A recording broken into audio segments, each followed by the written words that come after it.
Primetime Sports, WGNS Murfreesboro, on FM 101.9 and AM 1450 Murfreesboro, FM 100.5 Smyrna, streaming worldwide on WGNSSports.com, and always at the game. The game. It's where you've had breakfast with the coaches since 1992. It's the Prentice Allsup Heating and Air Coaches Corner. We'll talk to the coaches about their most recent games and their upcoming opponents. Now from News Radio WGNS, it's the Prentice Allsup Heating and Air Coaches Corner. Good Saturday morning out there, everyone, and welcome in to the Prentice Allsup Heating and Air Coaches Corner. We're glad you're along with us today. John and I are going to kind of tag team this morning to get you through this Saturday morning. First Saturday morning after fall break. It's week 9 of the high school football season. Very hard to believe that we're already at this point in the football season. We've got just 2 weeks and air coaches before we're looking playoff time. It's flown by. It seemingly always does, though, doesn't it? Week 9 in the books, and last night on WGNS, we were at the Backyard Brawl, the Kreisky Bowl, the Battle of the Brothers. Lots of acronyms that we could throw out at you last night at Riverdale High School. Great crowd there at Watts Tomahawk Stadium for Riverdale Blackman, and the Warriors coming out victorious 55-28 on the Jennings and Ayers Funeral Home scoreboard. 55-28 the final score. Lots of really interesting games, that one being one of them in region play. 55-28 coming after fall break. A couple of weeks to get ready for all these games. 55-28 the final score in that one. If you want to go back and listen to the podcast, you can find that at WGNSSports.com. So that's the first score to pass along on the scoreboard this morning. It was Smyrna, a winner over Stewart's Creek, 19-18. What a game that was. Danny Brewer went to cover that game for us and give us halftime and post-game reports and score-by-score updates on that. Smyrna is now 11-0 against their Smyrna rival in football. Tough loss for Stewart's Creek. Had a lead late, and Smyrna scored with about a minute 50 or so left in the contest to pull ahead by 1. Rockvale defeated Pope John Paul II 35-14 last night. It was Oakland, a winner over Coffee County, 42-0. The Beach Buccaneers down Siegel 48-10. It was Laverne getting an overtime win over Green Hill, 27-24. Congrats to Laverne. That's a huge win for the Wolverines there. Loretto was a winner over Eagleville, 48-21. And MTCS gets the road victory at the Kings Academy, 47-7. So that's a look at the Week 9 finals last night. What's coming up? Well, next week, Riverdale is at Siegel. That will be our broadcast game next Friday night. Blackman travels to Rockvale. It will be Eagleville versus Richland. So Eagles at home versus Richland. Stewart's Creek at Laverne. MTCS at PCA. That'll be played at MTSU. Oakland is at Ravenwood, and Smyrna at Antioch. That's a huge region game there for the Bulldogs as they travel to Antioch for what all indications will be for a region championship. So that's a look at the schedule that's coming up here this next week. Well, speaking of schedules, here is a look at the schedule here on the Coach's Corner here this morning. Riverdale will be first up, followed by Smyrna and Blackman. And at 8:45, we will have Laverne. At 9 o'clock, Oakland. At 9:15, Stewart's Creek. At 9:30, Rockvale. And then coming up after that, we will have Stewart's Creek after that, followed by Rockvale, then Siegel, then Eagleville, and MTCS Cougar Corner coming up for you at 10:15 this morning. So we've got a full slate of coaches, and John's going to kick us off here in just a few moments and take you through the first hour, 15 minutes or so, and then I'll wrap us up here this morning on the Prentice Allsup Heating and Air Coaches Corner. As always, fueled by Donut Country and McDonald's Murfreesboro. We've got the donuts, we've got the biscuits, and we've got the coffee flowing this morning. And the coaches are in. We are ready to go. So glad you're along with us. Kick back, enjoy the show this morning right here on News Radio WGNS. We'll be back with the first conversations of the morning right after this. Rely on the experienced professionals at Prentice Allsup Heating and Air. If your old unit needs a tune-up, the professionals at Prentice Allsup Heating and Air service all major brands and even offer same-day service in most cases. Keep your home or business comfortable year-round. Call us today at 615-890-1311. Prentice Allsup Heating and Air, your Ring Pro partner heating and cooling contractor on West College Street, just under the Thompson Lane overpass. Online at PrenticeAllsup.com. Getting the kids to practice on time. Remembering if it's your day to bring snacks. Making it to the game with a clean jersey. Why are simple things sometimes so complicated? Thankfully, with auto owners, insurance doesn't have to be one of them. Auto Owners works with independent agents who answer when you call, so you can worry about more important things, like whether your kid is going to run toward first or third base. That's simple human sense. Rayburn Insurance in Smyrna. Come see me, Rick Hall, at Rayburn Insurance in downtown Smyrna today. Online at rayburn.net. Head over to J. Mullins Jewelry to check out their selection of rings, watches, custom design jewelry, and much more. They're a local business located at 352 West Northville Boulevard right here in Murfreesboro. They have gifts for all occasions, weddings, graduations, anniversaries, whatever you need, you can find it at J. Mullins Jewelry. That's at 352 West Northville Boulevard or online at mullinsjewelry.com. This is Primetime Sports, WGNS Murfreesboro on FM 101.9 and AM 1450 Murfreesboro, FM 100.5 Smyrna, and streaming at WGNSSports.com.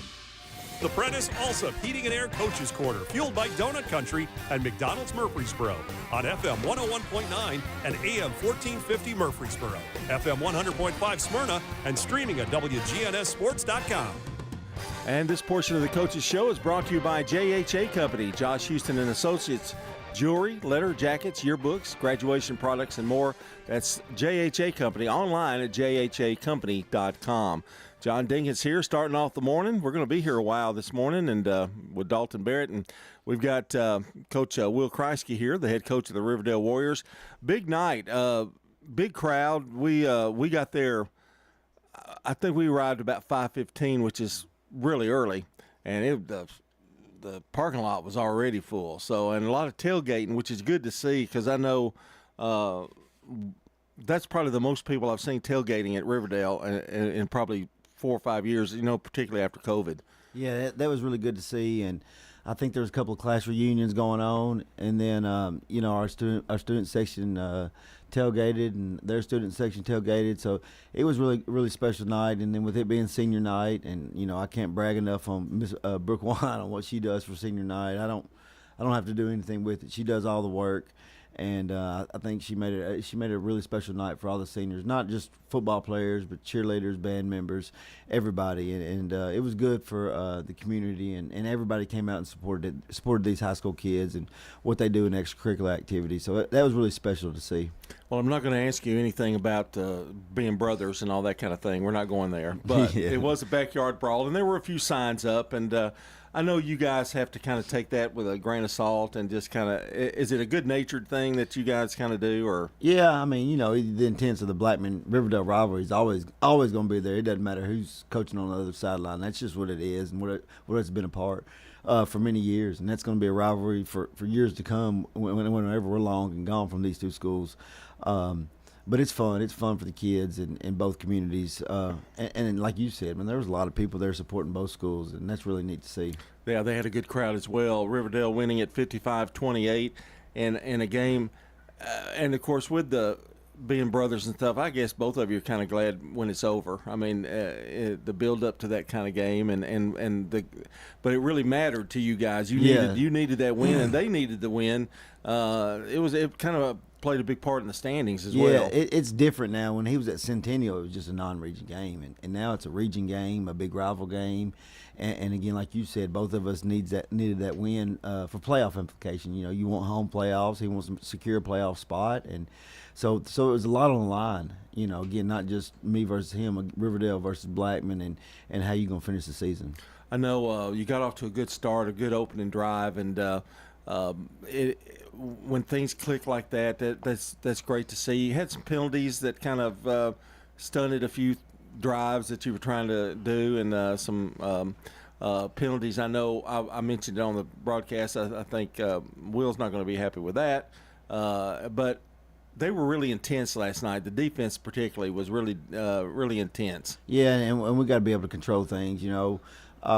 They said Jalen Thompson had a targeting call. It was tough to see on film, but it was close. He went down. And he kind of led with his helmet. So I understand that call. And then we had a few other calls with letting the emotion of the game get to us. And I preached that to the kids all week. You got to ride the wave. And to be a great football team, you can't have those types of penalties in big games. And I felt like we had over 100 yards in penalties, and that the 3 weeks prior, not counting fall break, but in the season, we didn't have those penalties.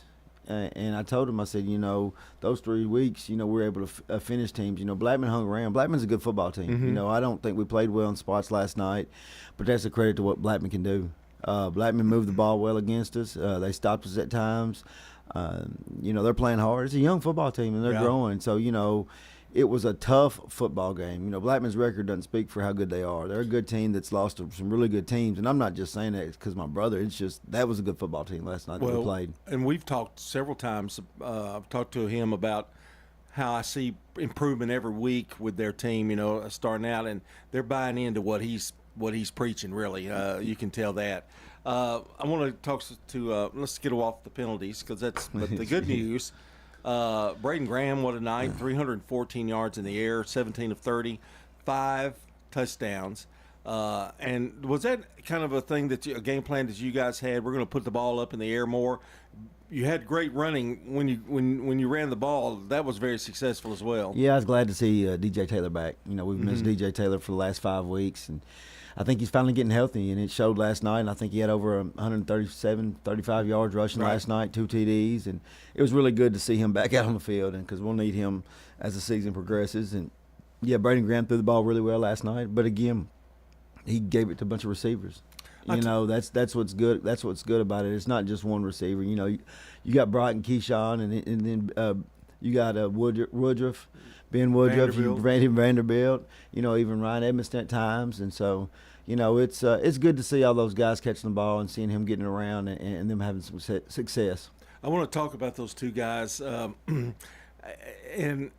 what I think is probably the most critical thing that they do and the best thing they do is when they get the ball, after they get it, you get big positive yards. It's not just catch the ball, you're down. Most of the time, they're going to pick up 10, 20, even sometimes score. Yeah, they do a good job with that, and they're both athletic, and schools are looking at them, so it's they both are special, and they'll be able to play ball after they graduate. Just like you said, they're able to get away from defensive backs and extend the play. So that's really helped us this year. Also, you also it seems that you guys kind of set up plays to get them out in space, to create plays for them, and particularly Williams, who can do. He can be a running back, I guess, if you needed him to, and you kind of set some plays that kind of work with him in the backfield. But you want to try to create something because what they can do when they get the ball. Yeah, and like I said, Jalen Thompson's played some running back too. With Keyshawn out there, when Jalen and Keyshawn and Brock are all on the field, that's good personnel for us, and all of them, when they touch the ball are really scary. And you had DJ Taylor to the mix, that as well. And again, like you were preaching, Keyshawn and them do a good job of extending the play and getting more positive yards after the catch. Well, we're talking to Will Kreisky, and time's going by too fast, but offensive line really did a good job. Now, Braden might have gotten hit as he was releasing the ball a couple of times, but otherwise they kept him pretty much clean, and the good thing, if they did put some pressure, Braden was able to scramble out of trouble most of the time. Yeah, he did a good job extending plays also, and did well. He actually rushed for a TD last night, so that was good to see. And again, he was able to when pressure came, he was able to extend the play and get some positive yards, and that helped us be able to move the chains and keep drives going. Let's talk about the defense, and we can name some names here, but wow, they were swarming. I mean, just there were some plays, particularly on the outside, that I didn't think anybody could catch them, and they did. I know you were proud of what they were doing. There were some times, I know, but for the most part, they were pretty solid. Yeah, they did. They played well, but again, the breakdowns and mistakes that we made is a credit to what Blackman did on offense, and they're doing a really good job on the offense. And it got us out of position at times. But the guys played well. Again, you knew it wasn't going to be easy. It's Blackman, so you knew it was going to be a tough ball game. And again, they were successful plays. What I liked seeing is us being able to, as we faced adversity, we kept going. We didn't crumble during adversity because Blackman, they kept themselves in the game by getting in the end zone. They put 28 points on us, and so they were having success, and they were able to run the ball, and Gregory threw the ball well last night. So, they had but I think their offensive line, did a really good job, blocking us up front. But our guys did. They ran the ball. Our linebackers do well. Ryan Edmiston does a good job, and Traylon Davis is doing well. And we got a young kid, Czar Morris, playing really well. He was all over the place. Yeah, sophomore. He's playing really well for us. He's come in. DJ hadn't been playing on the defensive side, so he's playing so well where we're just keeping him on the field and letting DJ play offense right now. That's kind of a luxury there in itself, isn't it? Yes, it is. A great crowd last night, and you were talking about honoring the seniors and things. There'll be some guys you're going to miss, but it is just a credit. Miss Blair runs a great show, and you got Miss Wine out there kind of running everything else that needs to be run. How much pressure does that take off of you? Because I know a lot. That's not that way at every place. No, it's not. I'm very fortunate. Those two ladies that you just mentioned do a wonderful job, and Miss Wine, that takes a lot of pressure, a lot of work off me. I don't do anything. I had parents asking me questions last week about senior night, and I'm like, Miss Wine does it all. I'll have to ask her. It's good not to know. I was like, I'll have to ask her. And again, that's a luxury. And Miss Blair loves promoting Riverdale, and anytime she gets a chance to promote Riverdale, whether it's athletics or other extracurricular activities, she does a good job with it and make sure it's done first class. I want to talk a little bit about the next opponent. Next week's at Siegel, and they've had some injury issues, but the more a replacement, as well as I do, the more they get more playing time, they can get tough, and they're pretty tough defensively. They had a tough break with the Beats last night, but you can't take them lightly. No, like you said, they're getting a new transition of a quarterback, so that kid will get better every game. They've been efficient on offense all year long, and as this kid, like you said, gets comfortable, more adjusted, they're going to get things back going, and they can put up a lot of points also. So we got again another region game. It's on the road, so we got to be ready to play, and we got to cut out some of those penalties. Congratulations on the win, Will, and your brother. Y'all are talking though, aren't you? We'll be all right. Because we're going to see him in a few minutes. Anyway, and it's Riverdale and Siegel. We're going to have that game on News Radio WGNS. And Will, congratulations, and you got 2 more. Yes, sir. All right. That's Will Kreisky, the head coach of the Riverdale Warriors.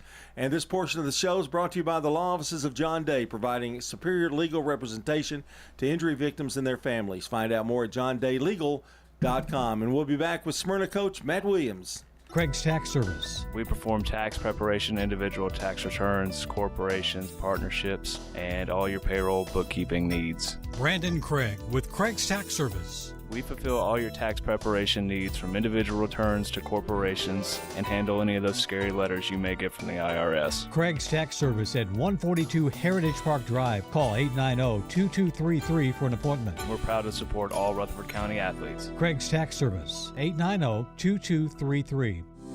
Dr. Automotive is the cure for your car.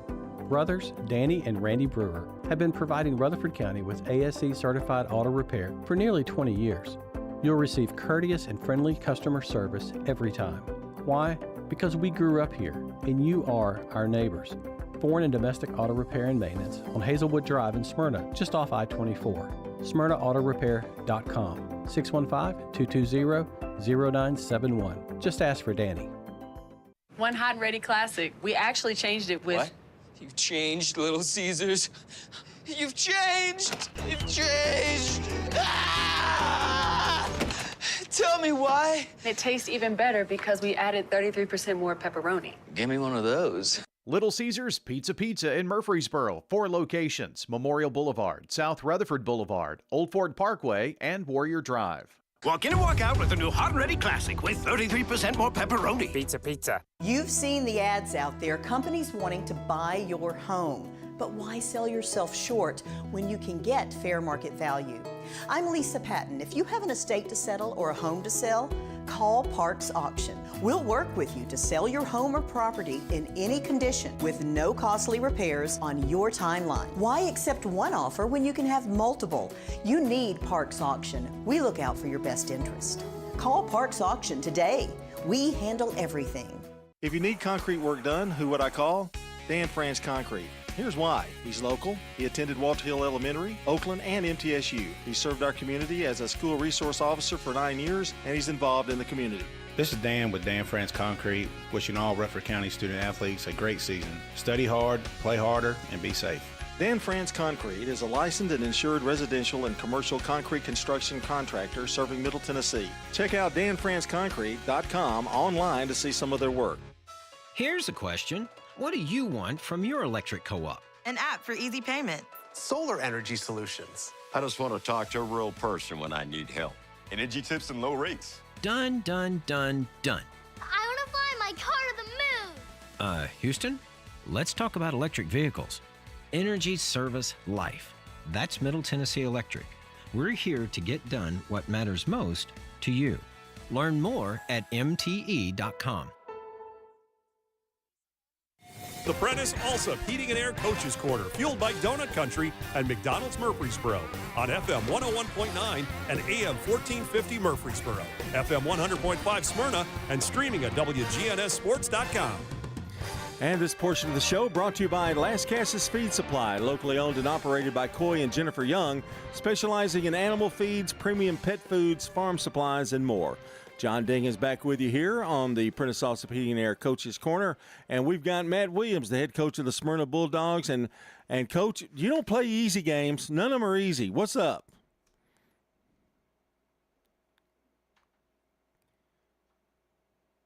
Coach, are you there? Okay, well, Coach? You got me? Hey. Oh, hey, sorry, I had a headset on. I had to take it off. But, yeah, I wish we would play one that was a little bit easier. We don't make them easy at all. And, we had a lot of missed opportunities. And I'm very happy with the win. But, I do want to make it clear I'm not happy how we played. We made a lot of boneheaded mistakes last night and a lot of missed opportunities and just bad mistakes at bad moments. But obviously our kids made a play when they had to, and I'm proud of them for that. But I think our kids know we can't play like that consistently and win football games. You had it was a great defensive effort. We were kind of following your game about as close as we were the Riverdale game where we were at, and you had some close calls there. I know they had gotten down into like the 2-yard line, and you held them, then a punt. Tell us a little bit about that sequence, if you don't mind. Kind of set up that whole last 3 minutes or so. Yeah, we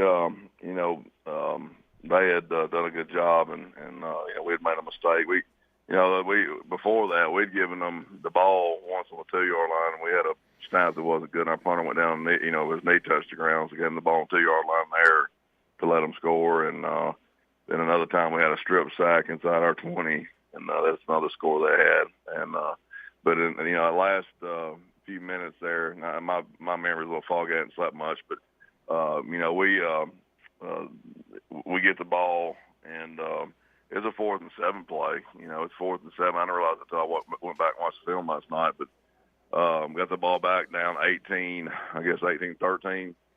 And have a 4th and 7 play and get pressure. Austin sort of steps up in the pocket to his right and hits Michael Robinson for, I think it ended up being a 41-yard touchdown. And Michael just, when he caught the ball, he was just determined to get in the end zone. It's sort of one deal where he lunged and just was determined to score. And, so that put us ahead 19-18. And I was proud of our defense after that because they got the ball and they actually converted. I think it was a 4th down. They converted. We did a poor job of underneath coverage of the receiver behind us, and so they converted there. And then, Michael Robinson steps up the next play for the game-sealing interception. So, I was proud of Michael. Made 2 plays there in the span of about 2.5 minutes that were huge. Playing defensively and offensively, that's pretty impressive. And you were expecting that kind of game from Stewart's Creek, though, weren't you? I think you figured it would be close. No, they're a really good football team, and I told our kids, I said it's going to be a battle of two very even teams, and I was talking about all three phases. Now we had to be clean in all three, and had to be sharp in special teams, which we were not. We missed the extra point. Had the like I said, we had our punter to knee touch the ground, gave him the ball at the 2-yard line, and also our kick coverage was horrendous. And so that's something we've got to clean up. But Stewart's Creek's a great. Hats off to Stewart's Creek. Their defense, I thought, played excellent. We had trouble with their defense in front all night, and their secondary is also very impressive. All that stuff's well documented. They got some good players there, but they gave us fits at times. Matt, when your guys, and I've said this so many times about you guys, and your ears were probably burning about how tough you guys are. You may not be the prettiest football team, and I don't mean that. You know what I mean. You play, but you are probably, and I know the paper said gritty. I don't know what the word is.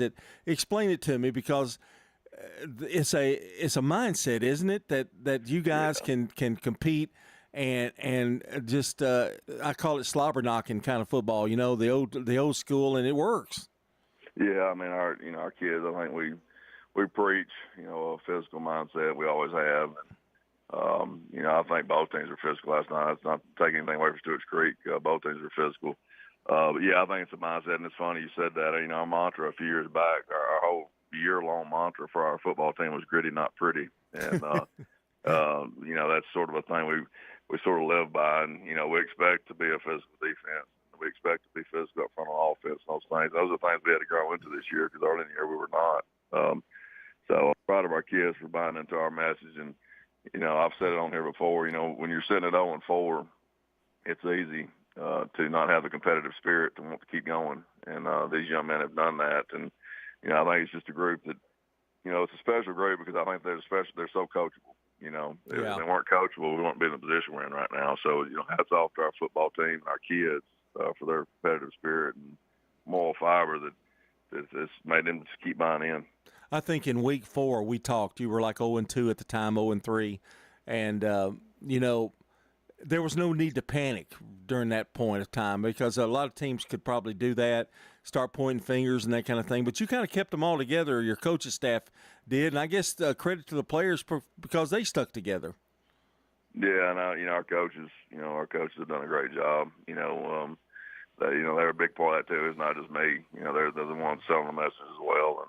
And Coach Mark Williams on offense, Coach Gabe Villarreal on defense, and Coach Barsh on special teams. Coach Nix also does special teams, and all those guys. Coach Pitts up front. Coach Pitts is a group of offensive linemen that we lost 5 starters from last year. So for him to stay the course, he's kept those kids buying in and kept them playing hard. So our assistant coaches, and I missed a couple, I didn't mention them all, but they need to be patted on the back as well, because they've done a good job. And you're only as good as your assistant coaches, and I've always said that. So a lot of the credit goes to them. They had two weapons, Otay and Jordan, and trying to contain them. What was the game plan going in? Because I think you kind of did the old bend but don't break with them. Yeah, I mean, we had to contain their perimeter run. They're both, Otay actually was at Smyrna High School his freshman year, and I guess moved, and so we knew what kind of play. I think the first time he ever touched the ball at Smyrna High School was a kickoff return. He took it back to the house. So we knew early on what kind of player he was going to be. And the Jordan kid, 24, is just one of the best players we've seen all year. I mean, he's a phenomenal player, and we were scared to death of him. And I think the whole philosophy was we had to try to contain their perimeter run and not get gashed too bad on the inside run game. And I think for the most part we did. I thought Kay Carter and Jerry Martin in the middle, I thought at times when I watched film last night, did a really good job of stopping the inside run. And, I think we did a good enough job on the perimeter run. There's times we made a lot of big plays on perimeter run that helped us. And Aiden Augustine, who's been, sort of the steady Eddie in the middle at linebacker, made a lot of plays last night too. And, of course, you had Carson Matthews. Carson he started off the scoring there with I think it was either a 40. I think I heard 51. I heard 45. But he had an interception return. He's a defensive end. But Carson's a kid that can really run. And he batted one. He got one sort of thrown to him, and he, bobbled it about 6 times before he ever got hold of it, and then he took it to the house. So, hats off to Carson. He's a junior that's really come into his own, and just proud of that young man as well. I'm going to talk about, you've had East Nashville, you've had Stewart's Creek. It doesn't get any easier now. next week, and this is the big one. This is a huge one, as last night's was too. They've all been big. Antioch, probably the most improved team, and they've knocked off some people and been, I guess, the surprise team. But they really haven't been a surprise to you, have they? No, I mean, their head coach came from Dave Liston, and they've got a lot of different faces on the roster this year that moved in or whatever the case was. But I know they've got, we had their film with Stewart's Creek, and I know they've got a real deal at quarterback. Number 10 is a player, and they've got some speed in the slot. The receiver, number 22, is a slot receiver that can really hurt you. And got a huge offensive tackle, and I think he's back from last year. They had 2 big tackles last year, but their coach is doing a really good job over there. I knew early on, I told people that they were going to be a lot better. They were better last year. Mm-hmm. And, I'm just proud of our kids, though. It's a chance for us. Our whole goal at the start of the season, our number one goal was to win the region. If you win the region, you obviously put yourself in a good position as far as playoff seeding. And, I'm just proud of our kids to give ourselves a shot next week to play for a region championship. And that's a testament to our kids and their, like I said, their character. You're going to be there at Antioch, but I'm sure Smyrna will be well represented in the visiting stands. Yeah, I mean our fans, our student section, Purple Dynasty is just excellent. They were in full force last night, and I think it was a packed house. I didn't have a lot of time to survey the stands, but it looked like it was packed. And, it was a really cool atmosphere last night at Robert L. Rake Stadium and SRM Field, and I know our fans will come out big, and we've got. I'm biased, obviously, but I think we got the best fans in the mid-state. But look forward to a cool environment over in Antioch, and hopefully we'll pack the house. Matt, at 0-4, do you feel any different now than you did when you were 0-4, or because I don't really think it really did to you? Not really. I think what I'd hoped would happen has happened. Our kids, like I said, have just continued to grind. And, it's if you got a group that comes to practice every day ready to practice and takes coaching, it's not been easy. I don't want to make it sound like it's been easy. Mm-hmm. There's times I've been not very nice. And our kids have taken it the right way. Our kids have done a good job with it. And, people have stepped up. But, I knew this football team had potential. So in that respect, no, it hasn't changed. I knew they had this potential. And that's part of the reason I was so upset when we did start 0-4, because I knew we could play better. And, that's come to fruition. Luckily, that's come to fruition. So, it's just a group been fun to work with. And, it's coaching, it's how it is. You got to squeeze every bit of the juice out of the orange you can, and hopefully we'll be able to do that by the end. Amen. I just kind of wanted to, it's good to let those kids, they can now see what their hard work has done and put them in this spot. Whether win or lose next week, it got them there. So, that's good to see. Matt, always a pleasure talking to you. Good luck against Antioch next week. Big game. And say hi to the kids for me, will you? I will do, John. I appreciate you. Have a great weekend. All right, man. That's Matt Williams, the head coach of the Smyrna Bulldogs. And this portion of the show brought to you by Edward Jones Financial Advisor Lee Colvin, who will work with you to develop a complete, tailored strategy to help you achieve your financial goals. That's Edward Jones Financial Advisor Lee Colvin. Up next, we've got Matt Kreisky of the Blackman Blaze. We're talking now with Heather here at Carpets by Osborne. Tell us what it's like to work at a family business. It's a lot of fun. However, it's a lot of work. Everybody has to pull their weight equally. What do you think are some of the advantages of people doing business with a family business versus a corporate business? We are here to answer all questions. We're responsible for scheduling jobs. We're not here to sell you material and pass you off to a list of installers. Carpets by Osborne on Northwest Broad, next to Tire World. Whether you're a student, alumni, or just a fan, Raider Tees has exactly what you need to help you cheer on the Blue Raiders on game days and every moment in between. We sell officially licensed Blue Raider gear, whether it's clothing, hats, flags, chairs, or just whatever. We have it all, including exclusive gear you won't find anywhere else. Like us on Facebook for updates on new Blue Raider gear and special prices or discounts. For all your Blue Raider gear, shop Raider Tees today. Bigger, better, and go blue! Sir Pizza. You can now order Murfreesboro's favorite pizza online at sirpizzatn.com. We've made ordering online a breeze from SirPizzaTN.com. Tap on the location nearest you and begin your order for carryout or delivery.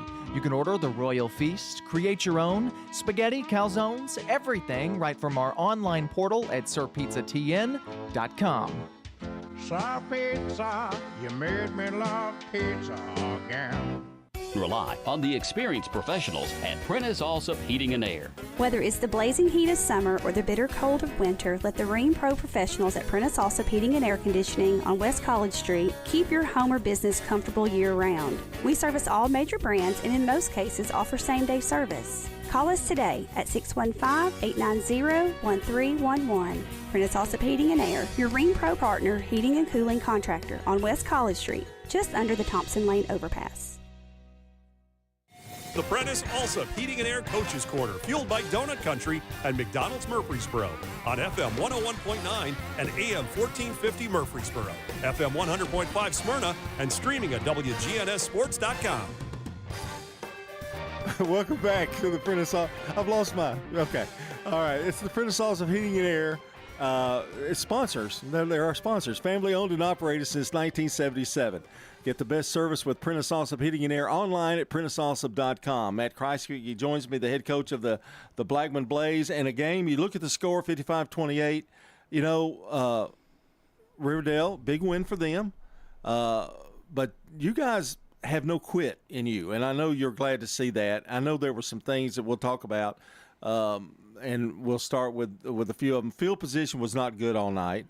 But gosh, your guys really defensively had several stops that and down in your own territory, and overall I thought not to see the quit in them when it got down to a 21-point lead or some odd. That was good to see. Yeah, we tell the kids at halftime just to make sure that you know, we're not going to quit. That's not who we are. That's not what we're about. Let's forget about the score and let's play these next two quarters and show them that that's the team we are. We're never going to quit, no matter what the situation is, no matter what you do in life. Whatever, you're going to go after what you want to, and you're not going to quit and you're not going to give up. And that's what we're trying to instill in this team and in these guys this year. You know, we put ourselves in some bad situations. You know, and you know I take full responsibility last night. That's on me, not the kids. Some things happen, you know, and it's on me. You know, I've got to do a better job of getting these guys prepared mentally for the game and before the kickoff. And you know, I'll let some things get in our way, and that's has nothing to do with the kids. That's strictly and solely on myself. So you know, I apologize to the Blackman community, but I'll get it fixed and get it taken care of. You got down 20-0, and then you came back with a really nice drive to make it 20-7.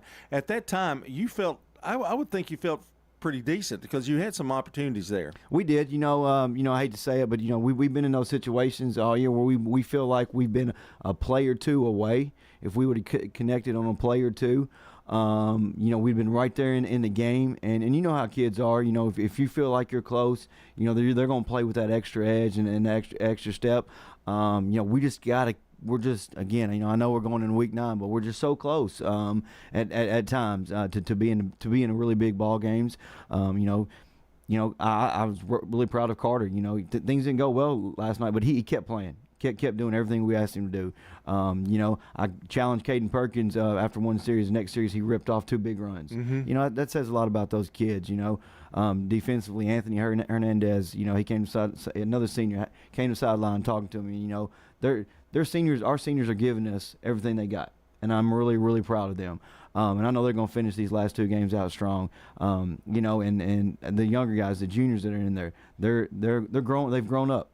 You know, and they'll be ready for next year. You know, I don't want to talk about next year, but I'm saying that this has really helped them. So it's, you know, I've coached for a while and been a part of a lot of teams, but this is probably been one of the most rewarding teams I've been around to see the growth from week 1 to now. You know, I know the outcome didn't show it last night, but you know, I can't wait for these last 2 weeks. These last 2 weeks are playoffs. I told them, I say these are playoff games for us. Mm-hmm. Where our playoffs start week 9. Mm-hmm. It is what it is. So I know these guys are going to be ready and up for the challenge. and I'm no expert, so I'm not going to pretend to be, but it looked like the offensive line was really doing a good job. I mean, they gave them, I know he was hit a couple of times and he rushed a little bit, but for the most part, breaking holes for Caden, and Caden did a good job of finding them. I thought overall they did a pretty good job against a really good defense. Yeah, can't say enough about our offensive line. Coach Anderson has done a great job. We've been banged up all year on the offensive line, and he's been able to plug guys in and get them coached up. Isaiah and Ian Molina have done a great job for us this year. Xavier Wesley's done a great job. I can't say enough about that group and what they've overcome. That's what they're doing is what we're trying to instill into the entire team. It's the next man up mentality. Let's not make excuses. Let's come out there and play ball. Let's find a way to get it done. And that's what Coach Anderson and his group have done all year long. We're talking to Matt Kreisky, the head coach of the Blackman Blaze, and in the game last night, what I thought was really impressive to me was when you got down, and it's just like you said, just play your game, and they never, the offense particularly never swayed from what they were running. They ran the ball, Perkins got some big yards, and kept moving the ball. Scored 28 points last night. Yeah, and they kept doing what we asked them to do. And again, our offense, Coach Duncan and the offense staff do a great job game planning. I thought we went into the game with a really good game plan. And so I was excited about that. You saw it. What hurt us last night was defensively in the secondary. Our guys, we preached it all week. They're going to make some catches, but we've got to tackle them. And unfortunately, we missed some key tackles last night that turned in, it could have been a 5 to 6 yard gain, turned into a touchdown, turned into a 20, 30 yard gain. So that's, going into Rockville, that's something we're going to have to work on, because I know Rockville's going to see that on film from last night, and they're going to try to take advantage of us next week. Two really good receivers for Riverdale, but again, the big thing: make the tackle. We went down to toward the end of the game, and I know it's kind of disappointing at times. But then you try to take the positives. But I guess you just leave this game gone. It's over. You got two big games coming up. Yes, like you said, it's done with. I tell the kids we take care of business in the next 2 weeks. Possibility we might see this team again in the second round of the playoffs if we keep getting better and doing what we ask y'all to do. So that's the exciting part. If Rockville's a huge challenge for us, we've got to be ready for the challenge next Friday night at Rockville. But let's move on. Let's get ready for Rockville. A huge region game, like I said on this show all year long. Our goal is to get that 11th game. That's what we're striving for. So we're going to be preaching playoffs. It's our playoffs start week 9. I know, Matt, when you first took this job, and you knew what you had, and you kind of figured that out. I've been really, though, their attitude has just always been so great through this year, and we've seen you now 3 times, and it seems to always be the same. I know that kind of makes you proud to know that they're buying into what you're preaching. They are, and easily. You start out 1-4 these days and age with kids and everything else going on in the world, video games and all this other distractions. A lot of them could have quit and walked away. They didn't. They came together as a team, and we pulled off 2 straight victories. Sitting here at 3-5, we can take care of business in the next 2 weeks and end up 5-5 and make the playoffs, and that'd be a huge success for us this year. But like you're saying, it's a testament to our seniors. Buying in with the third head coach. In 4 years of high school, I'm the third head coach, and easily could have quit, could have walked away. We could have a divided locker room. We don't. We got a great locker room. And kids are buying in, and we just got to keep getting better. Carter Gregory, 17 of 30, 176 yards, 2 touchdowns. He's done, I guess, what you've asked of him. I mean, really. Yeah, he has. Carter's a kid that's going to put a lot of pressure on himself. So I think some of the mistakes that he makes is because he puts so much pressure on himself because he wants to do so well. I'd like to have kids like that, So there's times that I know that when he's coming off the sidelines, I got to just talk to him calmly because he's already yelled at himself, already took care of all that. But his growth from week 1 to now has been tremendous. And his leadership, I've seen his leadership of leading the offense from fall camp and to now has been a vast improvement, and we're really proud of him. You had some guys catch the ball, had a touchdown. I'm John Dragoo caught one. Yes. Alex Bigelow caught one. Yeah. Another senior for us. But Dragoo and Bigelow, that's some of his favorite targets. Campbell Lee had a big catch last night. Again, another senior that's balled into what we're doing. Ethan Carson had a big catch in the second half. So, we got the pieces, like I've said all year. We just got to keep improving. Our schedule's tough league. It is what it is. Just can't give up and quit. There was one play when you scored that first touchdown, one of the most beautiful executed plays by Gregory, and threw it with a lot of touch, and I can't remember who it was to. But Dragoo, I believe. Yeah, John Dragoo. but it's a beautiful, beautiful play. So you see those moments, and then you go, okay, well, we had something bad here, but you see those, man, that's got to encourage everybody. It does. The kids say it. We're so close. If we're running out of opportunities. So we've got to get it together quick and finish this thing up strong.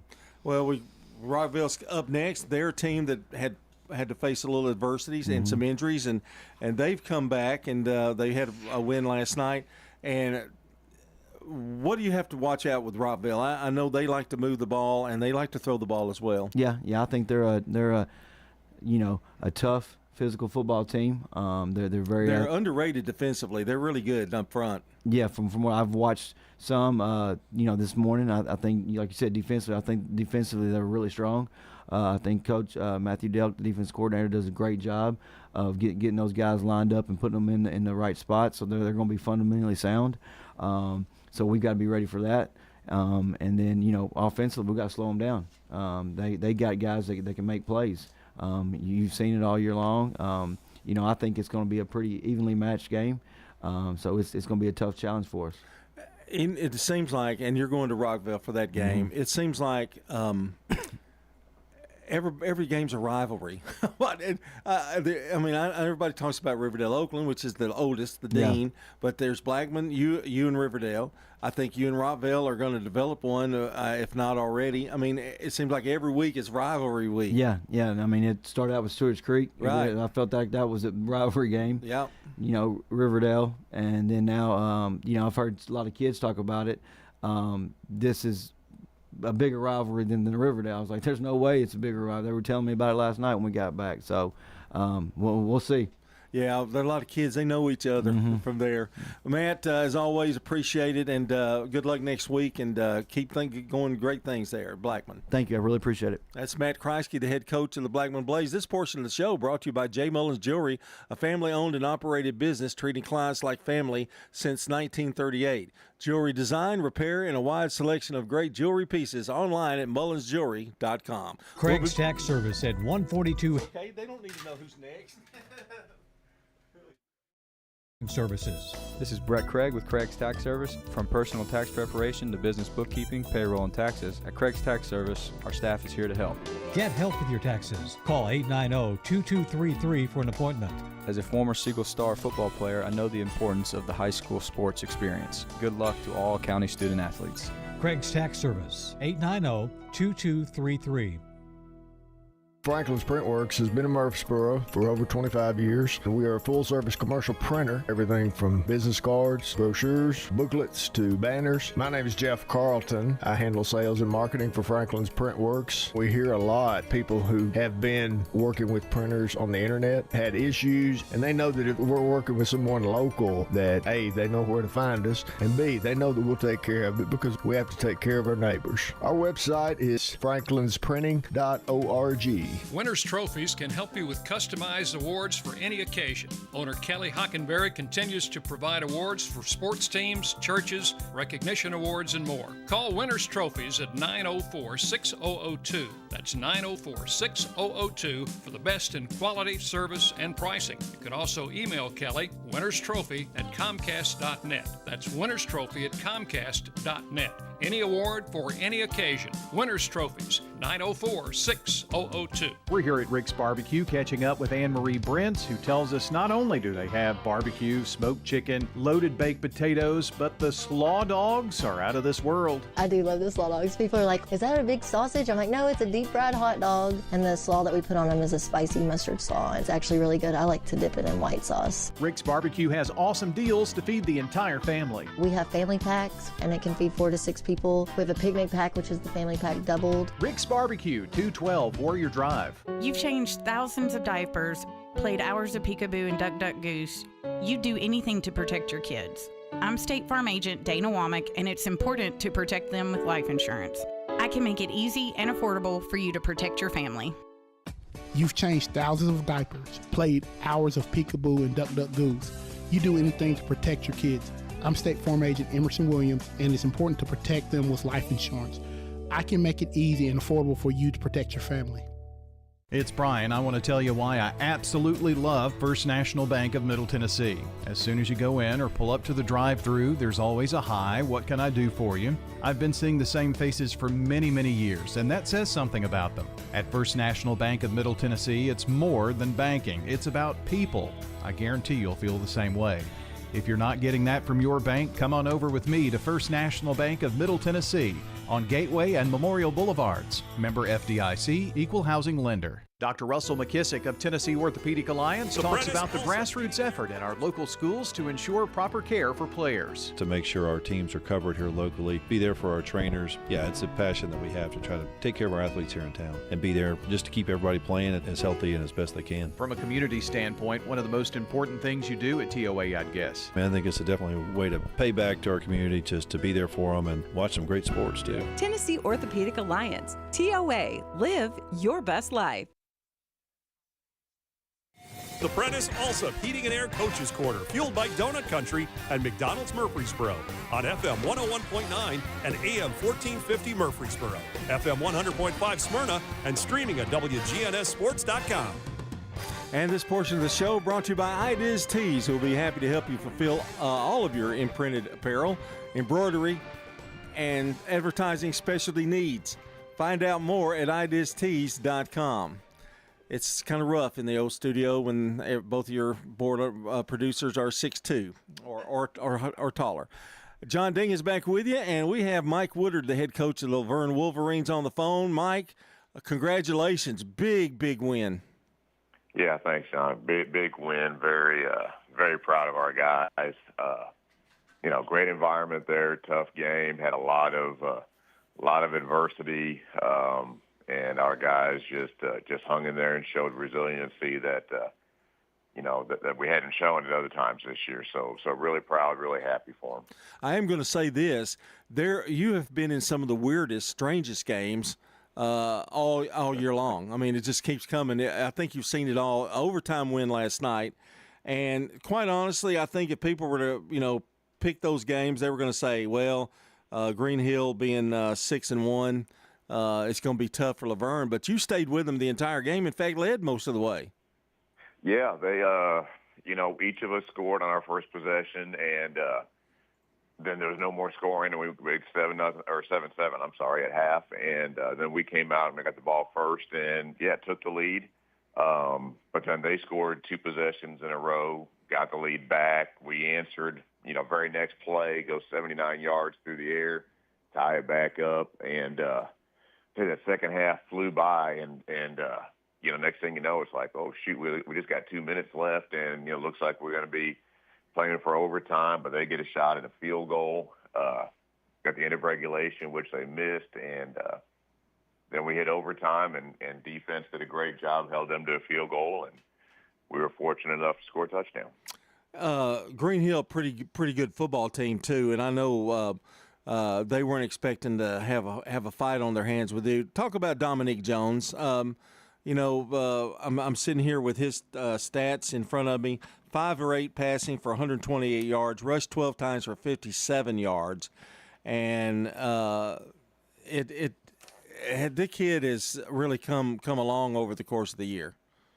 He has. I mean, he's so unselfish. I mean, we're talking about a kid who, came into the summer, as was going to be our number one receiver, and so, he's got that mindset of, where he's going to be and what he's going to do, and then we come to him and say, hey, at first we wanted to just do a package with him at quarterback, as a way to get the ball in his hands, a little bit more often, and then, we're looking at it as coaches, and we're like, hey, we got something here, and went to him about it, and being the unselfish kid that he is, he said, yeah, let's do it, and has just gotten better and better as we've gone along, and it's worked out great for us, obviously, because now we got the ball in our best player's hands, every single snap, and he takes the coaching. He's doing a great job learning the position, even though he knows that, hopefully he's going to be playing somewhere next year, and it ain't going to be a quarterback. It'll be back out at receiver.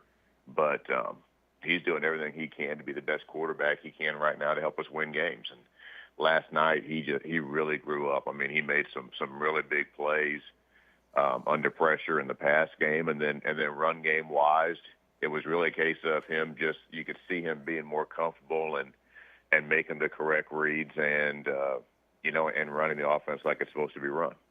Well, I want to and defensively, I think you guys for the most part have been that's been the most consistent part of your game is your defense.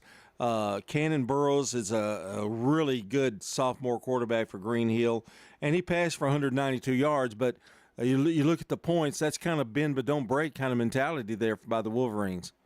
Well, that's exactly right, and Green Hill is a very, very good football team, and their offense is very tough to defend because, they just do so many different things, and they spread you out, and, like you said, the quarterback's really good, but, they've got a kid, I think his name is Mattingly at receiver, big kid who can run.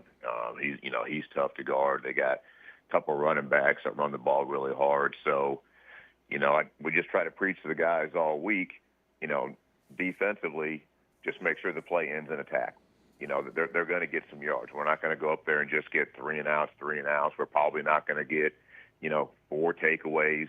But just make sure the play ends with us, getting up after a tackle. We're going to be all right. And we gave up yards, but made a huge stand at the end of the first half where they got to our 20 and did not score.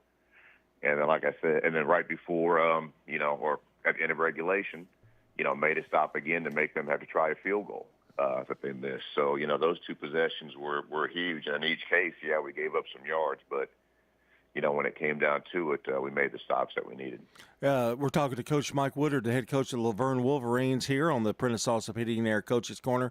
If you looked at stats before this game started, Green Hill very good defensively. I think they were only giving up like 16 points a game. So you got 3 over that.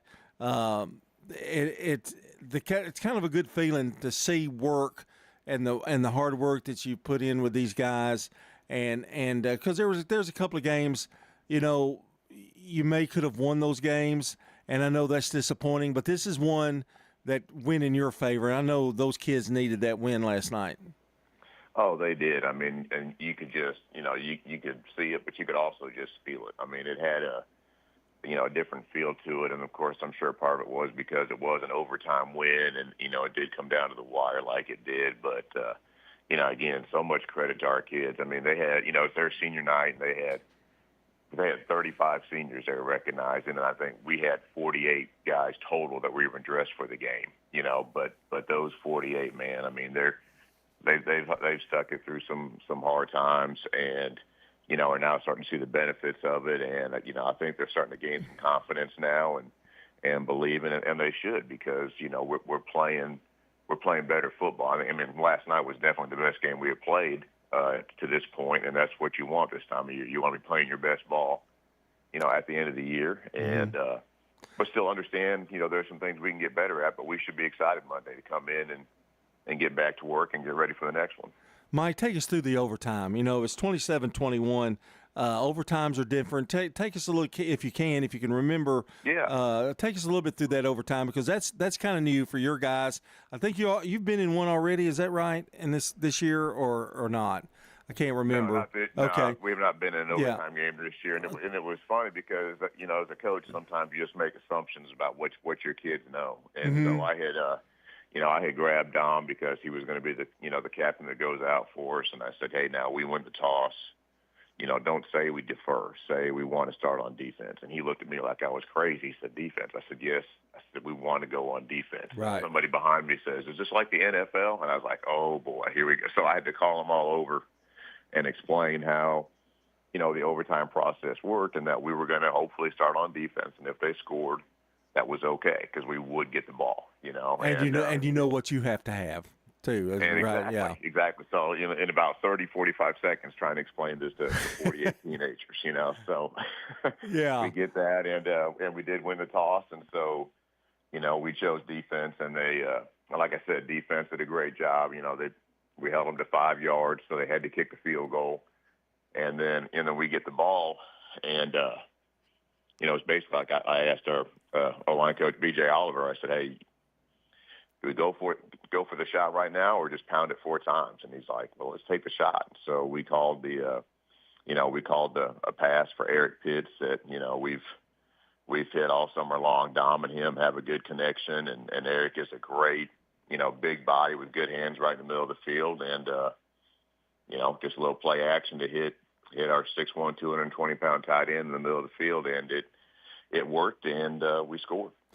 It's incredible. I was sitting there thinking, for those kids, first time overtime, and you had to explain it, and rightfully so. I imagine there's other coaches that would have to do that too, but you wanted to make sure that they were going to do the right thing, and boy, it really did work out. I really, that's going to be an experience for them. They'll always remember too, no matter what. Without a doubt, they will always remember that. I think, sometimes we get lost in some other things, but, the big thing is what kind of memories and experiences do these kids have. And, last night was a great one that they're not going to forget. Eric Pitts at 55 will be telling his grandchildren now, I caught a pass back in, in overtime. It's a great story. Well, and by then it'll be probably a one-hander that he had to jump, 6 feet up off the ground for. But yeah, exactly. Yeah, it does get stretched after time.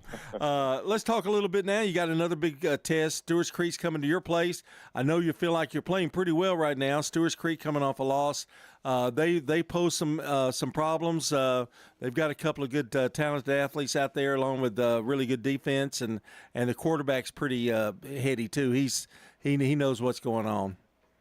Oh yeah, they're going to have a lot of challenges, and I'm actually we'll be sitting down and look at them pretty soon or shortly here. But if it's like any other year, they're going to spread you out and again give you a lot of different looks, a lot of different motions, a lot of different shifts. A lot of things that as a defense you've got to really stay disciplined and not let it turn into a shell game where you're trying to follow everything. Just focus on that one key or that one dude you're supposed to be focused on, and we're going to have to be really good tacklers because I know they've got multiple guys that can do something with it. And defensively they've always been, since Ben's there, they've always been really, really sound, and they're going to make you march it down the field. They're not going to give you the cheap one or the big play where they just bust a coverage or lose contain. I mean, they never seem to do that stuff. So we're going to have to be patient offensively and be happy with 5 here, 6, 12 maybe, and be able to march it down the field. And it's going to be really, really big that we can finish drives on Friday. Well, Mike, congratulations on a big win, and keep it rolling against Stewart's Creek. That's a home game, so that should be a good crowd there for you, and we'll talk to you next week. All right. Thanks, John. That's Coach Mike Woodard. Big win over Green Hill. And as we continue, I believe it's Coach Kevin Creasy. But before we do that, I have to tell you that we need to change the sign because we haven't done that. And here we go. Sir Pizza is our sponsor, whose 3 Murfreesboro locations offer a huge selection of mouth-watering pizzas, sandwiches, pastas, and wings. Order your favorite pizza online at our good friends who've been our friends forever, sirpizzatn.com. donutcountry.com. Stay tuned now. We've got Oakland football coming up. How about a fix for your sweet tooth? Donut Country is open 24 hours a day to cure your cravings. They've been serving up the freshest donuts in Murfreesboro since 1978. There's just something different about donuts from Donut Country. Bo and Cindy Davis and their wonderful staff will greet you with a smile, and you'll see all donuts aren't created equal. Fresh donuts anytime you want them 24/7 at Donut Country on Memorial down from Clark. And they're open each morning on Middle Tennessee Boulevard. Check out their Facebook page for specials and promotions. Nothing else compares to Donut Country. Open 24 hours. Quick, convenient, efficient. 3 words that we all hope to experience when we do business. Our goal at JHA Company is to bring just that to an industry that's traditionally dictated to the customer when it's time to do business. Whether you're purchasing class pictures in a yearbook, class jewelry, a letter jacket, school spirit wear, or senior graduation products, we strive to make the experience quick, convenient, and efficient. Find out more at jhacompany.com. JHA, your one source for an unparalleled scholastic experience. This is Primetime Sports, WGNS Murfreesboro, on FM 101.9 and AM 1450 Murfreesboro, FM 100.5 Smyrna, and streaming at WGNSSports.com. The Prentice Allsup Heating and Air Coaches Corner, fueled by Donut Country and McDonald's Murfreesboro, on FM 101.9 and AM 1450 Murfreesboro, FM 100.5 Smyrna, and streaming at WGNSSports.com. Like that. Hey, welcome back. It's the Prentice Allsup Heating and Air Coaches Show. You know, this is interview number 5 in a row. So, Bowen's Body Shop is our sponsor. From dings and dents to full body work, trust Jeff and Kyle Bowen to do the job right. They're located on Middle Tennessee Boulevard, and we're always happy to have Coach Kevin Creasy, the head coach of the Oakland Patriots, here joining us. Winners last night over Coffee County.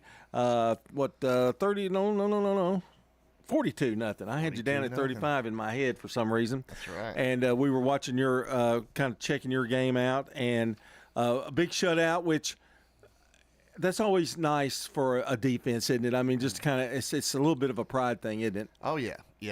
Our defense takes a lot of pride in keeping that 0 on the board, and I think they were only in our territory maybe one time. Gave up a 4th and 2, and so that was really the biggest drive of the night for them. Otherwise, I thought our defense did really well. Those guys are really big over at Coffee County. They tried to get physical with us, and I thought we matched that. And, we were able to stop the run. They got in, a 3-man backfield, kind of old school inverted wishbone, and, just tried to eat the clock and come right at us. And, credit to our defense. It really never worked for them all night. I think they had an offensive tackle in the backfield, didn't they? Or I believe I think that's what they've been doing. Yeah, he's huge. It's I know it kind of makes you proud to do that, because when you start playing a lot of players, a lot of times that gets away from you and you lose the shutout, and I think that's a good thing tonight. Last night, DeJuan Morris continues. I mean, his work, and I think you got to credit him and the offensive line. But boy, once he gets open, it's pretty amazing. Yeah, he's an explosive guy. I think he didn't have the ball too much. I think he caught 3 or 4 passes and maybe ran the ball 10, 11 times. But he does some great things when he gets the ball in his hands. He and Ashton together have really provided a 1-2 punch. And your Oakland teams in the past, Coach, it always seems like that you've always had a little bit of a 1-2 punch there. Oh, yeah. That's kind of been our little secret ingredient, I guess. If you got a third punch, that's even better. So we're working on getting Avery Hainsworth, back to 100%. He had a touchdown last night, so if we get those 3 healthy and going in the right direction, that'd be awesome. And you've really had some health issues the Patriots have, and it's kind of good. I know you feel good to kind of see them starting to get healthy again and seeing what you really had at the beginning of the year. Yeah, it's part of football. I think our best D lineman got hurt about 3rd play of the game, so it's one of those deals that sometimes that happens, and then that's why you always got to have a next guy ready to play and up and coached up, and you can't wait till that week to coach them up. So we've had some good guys in entering the game, just taking care of business, acting like they should be starting. And so we're real proud of a lot of guys that have stepped up. And then whenever our injured guys get back, we've built some depth. You really ran the ball well last night, and that's good to see. I think, 35 more yards maybe passing, but a lot on the ground. Yeah, that's one thing we challenged our guys with. They're really physical D-line, and, we saw guys that they played, have a hard time with them.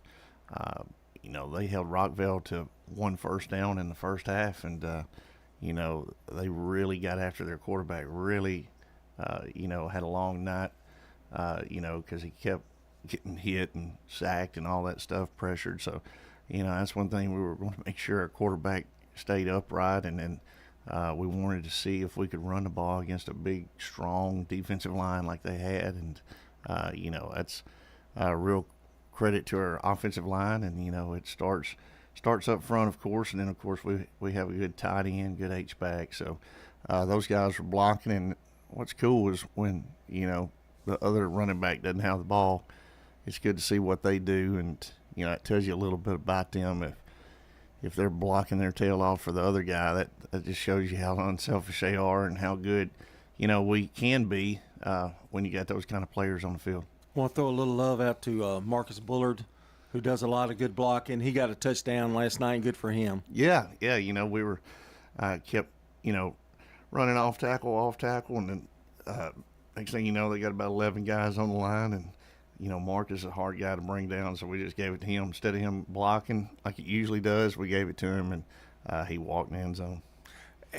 I love to see him play because he really he knows what to do. He's going to get that running back open. I mean, he just blocks so well, and I know you saw that early, and he's a pretty good runner too. Yeah, he's just a good overall athlete. He'd be a great linebacker. If we didn't have several linebackers already over there. So he's one of those guys, he knows his future in college may actually be on the defensive side of the ball, but at the same time, he knows what it takes to make us successful. So he plays 3-4 different positions on offense, and like I said, he knows all of them. You've got, let's see, Corey, I think had, Corey, he had 6 tackles. 2 sacks. Yeah, Corey Smith is a dangerous guy when he's coming off the edge, and so it was a big night for Corey. He just committed to Toledo this week, so he's going to get a free education and be able to play on Saturday. So credit to Corey. He didn't just all of a sudden take a break once he committed. He actually showed out and gave people a lot of good film to watch, and make it tough on a lot of guys when they're trying to figure out who they're going to have at linebacker on Saturday. So, Toledo may have a hard time hanging on to him. A guy like Corey Smith, who's been a solid, just tremendous performer for these years, and he gets an offer, and does that take some pressure off those kids? I mean, a little bit. Yeah, I'm sure they feel pressure. They see other people committing, and here it is, week 8, and they probably thinking they were going to commit before the season. That seems to be the fad now. But, it's just one of those deals. It's really a lifelong decision where you're going to school and that sort of thing. So I'm glad Corey was patient with it, and I think he's picked a good school. Carlos Swader had 8 tackles and a fumble recovery. It's a good night for the defense for sure. Yeah, Carlos is one of those guys that swap in and out sometimes at D-line. I thought he did a great job. Cam Sanders, our big nose guard, it's just a sophomore. I thought he did a great job. Had a lot of, it's funny, after fall break, a lot of times these guys come back and we had a little stomach bug go around, had some guys having trouble keeping their lunch down, and, had some puny looking faces, at practice. But some of those guys went through a lot this week and then ended up playing really well Friday.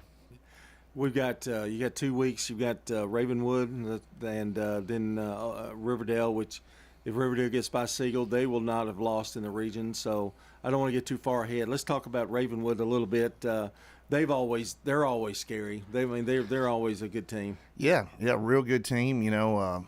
This second part of our season after the fall break is one of those deals where we've got some tough games all in a row, and it kind of reminds us of the playoffs and what you might see week 11, stuff like that. So going into the playoffs, at least we've been tested, played good teams, played well-coached teams, played teams with good players.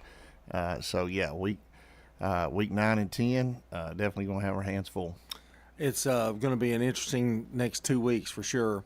Coach, I wanted to ask you, I was talking to someone, and they were talking to me about the kicking game at Oakland, and because a lot of teams struggle with that. And I didn't want to give out any secrets because I don't know. But I did say I do know that you have a watchful eye over the middle school and freshmen. I mean, a lot of people I don't think realize how much you are involved with them, and not doing any coaching, but I'm saying kind of overseeing to make sure that these guys learn how to kick, do the right blocks, the Oakland system. Is that fair to say? Yeah. It's cool to go out and watch the middle school run a lot of our stuff, and then our freshmen are right in the hunt of winning another championship. I mean, they got their hands full too, playing a Smyrna team they just played last week. I heard they're tough. I heard they're really good. Smyrna's freshmen are really tough. Beat a real good Blackman freshman team, but Eric Vito is our head coach for our freshmen, doing a heck of a job, running our offense, running our defense. And the best thing I saw out of them is they've won 3 games this year by 1 point, so that tells you a little bit about the character of our guys. And I went to the Rockville freshman game this week, and every position, it looked like Rockville's players were just bigger and stronger. And, just every single position, and ended up where our freshmen pulled out a victory by 3 touchdowns, and then that got them into the championship game. Ever since they've been doing a county championship, our freshmen have been in it. So that's a credit to our freshman coaching staff. But at the same time, they've won some close games, and one in overtime. And they won one game by sending out their kicker, and he made a huge extra point, to get them the first seed in the playoffs.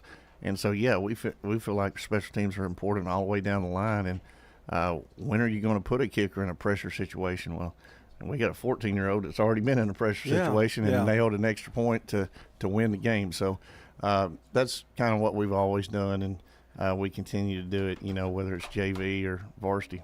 But the kids see you out there, and they see your other coaches out there with you. That's got to really make and like again, I'm not there every day for sure, but that has to make a really good feeling for those kids to go, I might get to play one day, whether they do or they don't, but still, it's that feeling's in their head. Right, and we always, after their season, if they don't need to go to basketball or something, wrestling or something, then we always bring up our 6 or 7 best freshmen, let them start practicing with us if they want to. It's totally up to them. And, a lot of times those guys love it and want to be a part of it. And then we miss some of our freshman game because, our varsity coaches coach JV on Mondays, and that's the same time. They play at the same time. So we feel like it's important for us to coach our JV. Some head coaches are just too cool for JV ball, but we feel like it's good for our guys to get in the mix and get coached up hard right in the middle of a ball game and get used to it, really. Well, I guess I didn't tell any secrets. You said it for me. I didn't have to do it, but I know you've been very involved, and not that other coaches aren't, but I know you do. So I can't speak for everybody else, and I don't know how we got onto that, but that was my fault. But hey, come on out Thursday night and watch our freshmen. Yeah, you're still going to come on the morning show too. I got to remind you that we do that. That's off season. Definitely, sounds good.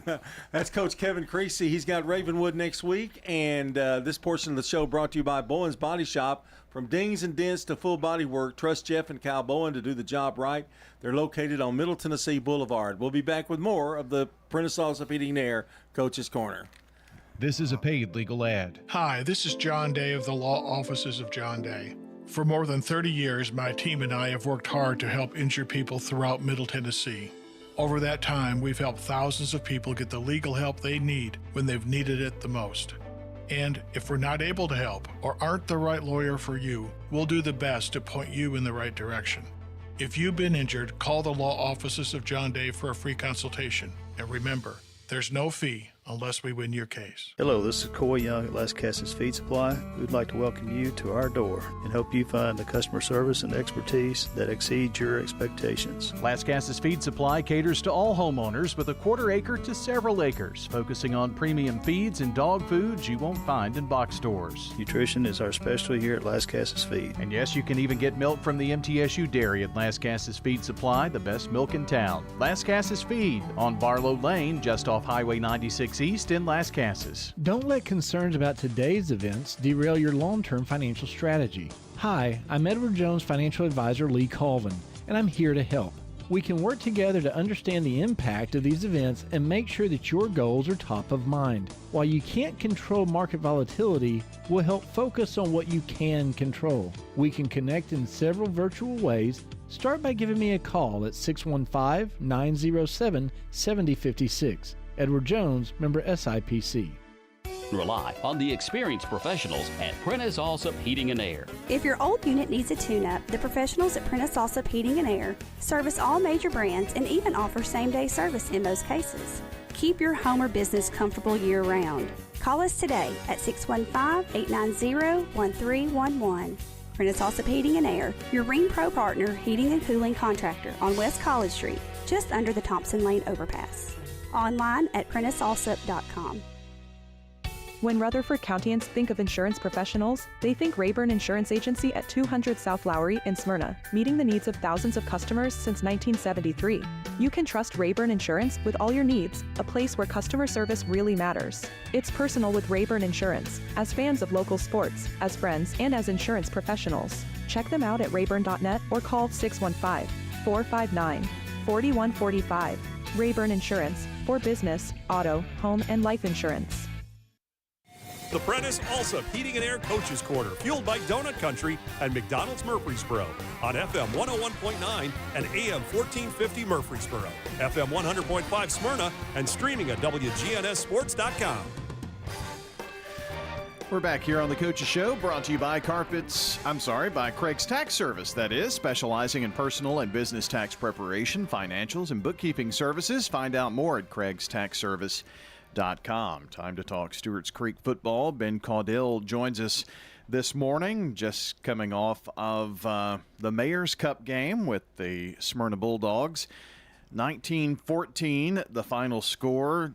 The Smyrna Bulldogs winning that one, a game that was back and forth all night long. And I heard many people say, Coach, that this is what high school football is all about. The atmosphere, the back and forth, the rivalry, and man, that's something else. That's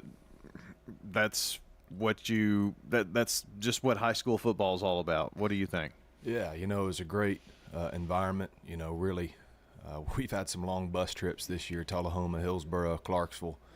So when you got to jump on the bus, it's nice when it's not too far. And I think we made one left turn, and there we are.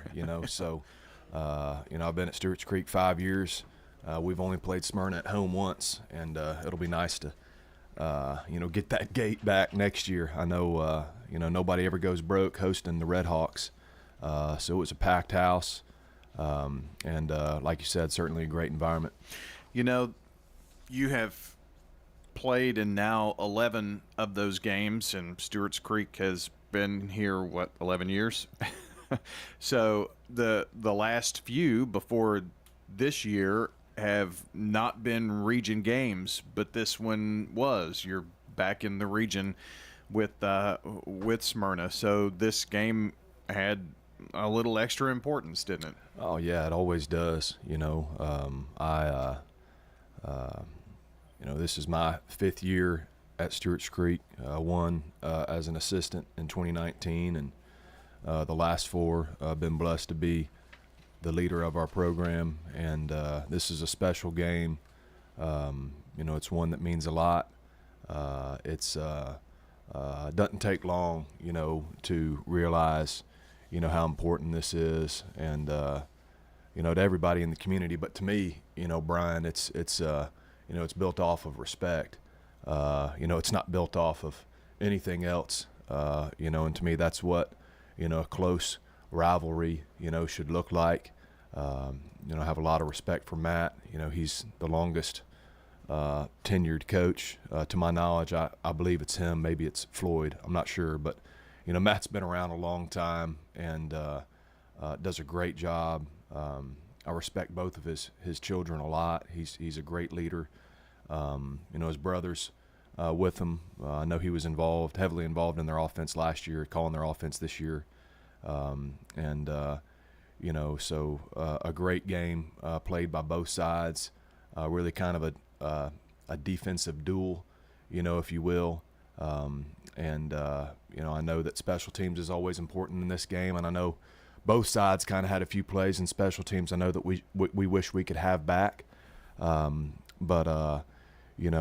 the end of the game, at the end of the day, they made one play, at the end on a 4th down, and that's what it came down to.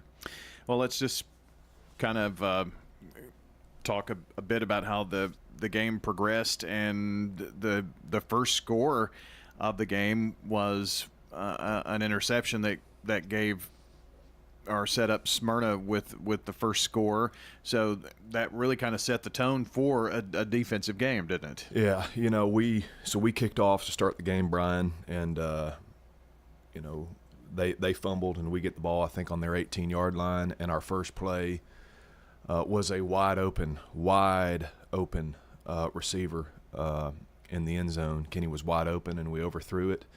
And, I was at the East Nashville game. We were off that night, and I think East Nashville had the ball 3 times in the red zone and didn't score. And, you watch their tape, and Smyrna is tough in the red zone, and they do a great job of coordinating when they're on defense and getting the band going at the same time. And I knew when Thomas Jones fumbled that kickoff return and we didn't convert, on that first series, given 18 yards, at the 18-yard line, I just knew that was like, all right, hey, this is one where we're going to have to lean on our defense. Reminded me a little bit of our Siegel game last year, and where points are going to be at a premium, and so we gave them 7. Unfortunately, did not read the double screen right to the boundary. If we'd hit that, it certainly would have been a first down, I think. But then right after that, we had 2 15-yard flags. They got the ball back and they scored. And I'm just telling you, Brian, outside of that, going into, I think there were 5 minutes left in the game, and I believe, looking at things, we'd given up 85 yards of offense. And everything that we said we wanted to do defensively, we did. I mean, Thomas Jones, we're talking about a kid that's going to the SEC. Mm-hmm. Okay. Limiting him, to 11 yards rushing and 5 catches for 48 yards, and their other running back, number 6, I believe his name's Barksdale. I hadn't slept a whole lot. I had another coach tell me this past week that he's the best running back they've seen all season, number 6, and we held him to 2 yards. And I'm so proud of your job, I think, as a leader is what's it going to take to get us back in this game, and we knew defensively we had to buckle down and slow the game down, and I'm so proud of every layer of our defense. I thought it was by far our best defensive effort of the season last night. They gave us a chance to get back in that game, and I'm incredibly proud of them. And so moving forward, we were able to get the ball and score as time expired right before half. We're getting the ball right, at the start of the third quarter, and they basically kick a line drive right at our up back and land on it. And so we get a stop. Anyway, so it was 13-6, and we missed our first PAT, and we go down and score and decided to go for 2. We've had just some issues with our PAT field goal the last 2 weeks, and I made the decision to go for 2. Anyways, just a lot of things back and forth. Special teams were big. Like I said, that onside kick was huge to start the second half. We have a really dynamic kickoff return, and so them getting that ball back there and us not getting the momentum was big. They had a punt that they kind of received on their knee. I'm honestly not sure if his knee was down or not, but the ref called his knee down, and so we kind of both we gave them a pick 6, and they kind of gave us a a downed punt, if you will, on the 2-yard line.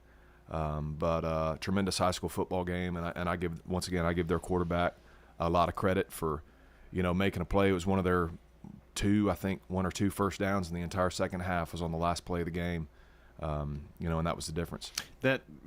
Talk to me about that knee down situation, because that I saw a lot about that on social media last night. Yeah, I mean, I don't know. I mean, there were some calls both ways. Danny Brewer actually came and found me after the game and was complaining about the refs. I'm just like, Danny, it is what it is. They were the same for both teams, and I think the White Hat has been at several of our games, and there aren't enough refs right now to complain about the refs, But they called his knee down and gave us a short field, and we were able to, punch it in.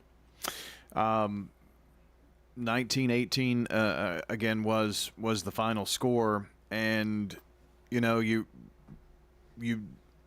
those games are tough to lose, Coach, I guess, because you did the things that you needed to do to win, and you didn't. So what's the message to your players, because you still have playoffs in sight? Yeah. Well, I think, once again, I'm really proud of, our defense. I mean, they got a strip sack. They're deep in Smyrna's territory. We forced a fumble there late as well. We held, an SEC athlete to, about 3 yards a touch. I came down to that 4th down, and we had 3 timeouts left. We discussed calling a timeout there, but I think they'd had 1 first down the entire second half up to that point and felt like they were on their heels. They got an empty, which they'd gotten in 3 or 4 snaps already and hadn't had a completion in it. And, it's just one of those calls where they made a play, and I think their quarterback might be, a lot's been said about transfers in this county, whether in or out or to other schools at other places, all the talent Riverdale's accumulated through that, and, the 2 running backs Oakland's gotten. But I'm telling you, perhaps the most impactful, transfer is, I think, Smyrna's quarterback, who's come in middle of the summer from what I've heard. And that young man has certainly improved throughout the season. And like I said, made a play there on 4th down. That was the difference. Well, Coach, a few players for you last night, stat-wise. Jacob Jones, 10 of 22, 158 yards and a touchdown. Kenny Jordan, 3 catches for about 100 yards and 22 yards rushing and a TD. And Javarian Ote, 94 total yards and a touchdown last night. So you have to take this, turn the page, and continue on. And next week you travel to Laverne. This is a region game, and you look up, and Laverne has maybe one of their biggest wins in many, many years last night at Green Hill, who was 6-1 going into that game, and they win in overtime there. Yeah, big-time win for them last night on the road.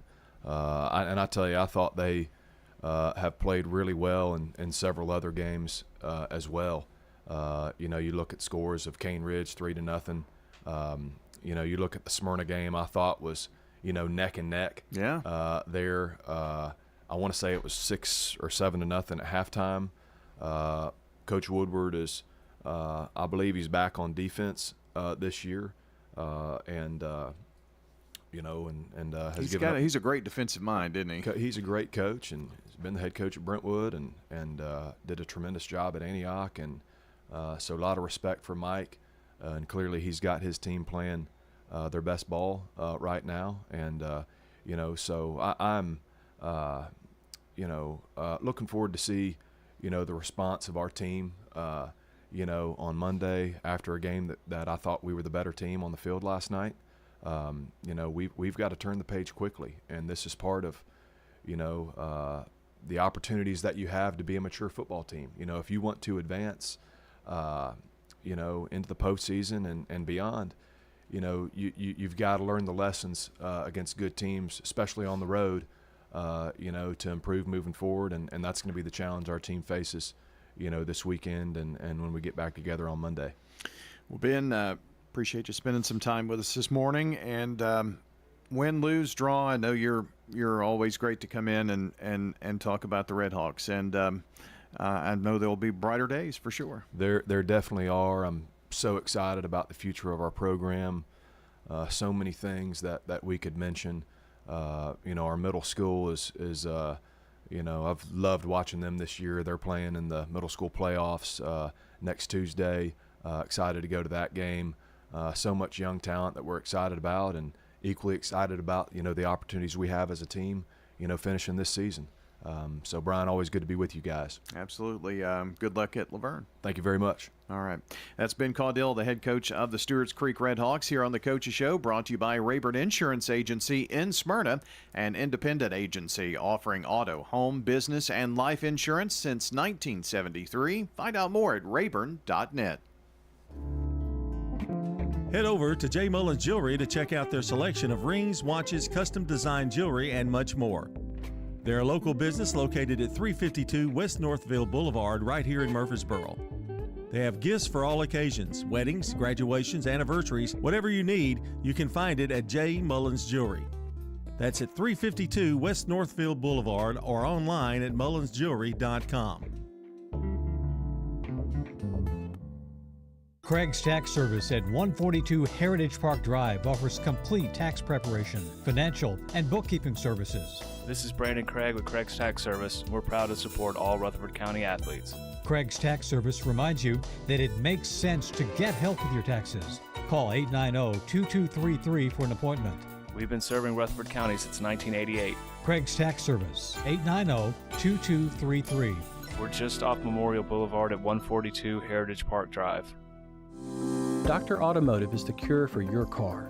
Brothers Danny and Randy Brewer have been providing Rutherford County with ASE certified auto repair for nearly 20 years. You'll receive courteous and friendly customer service every time. Why? Because we grew up here and you are our neighbors. Foreign and domestic auto repair and maintenance on Hazelwood Drive in Smyrna, just off I-24. SmyrnaAutorepair.com, 615-220-0971. Just ask for Danny.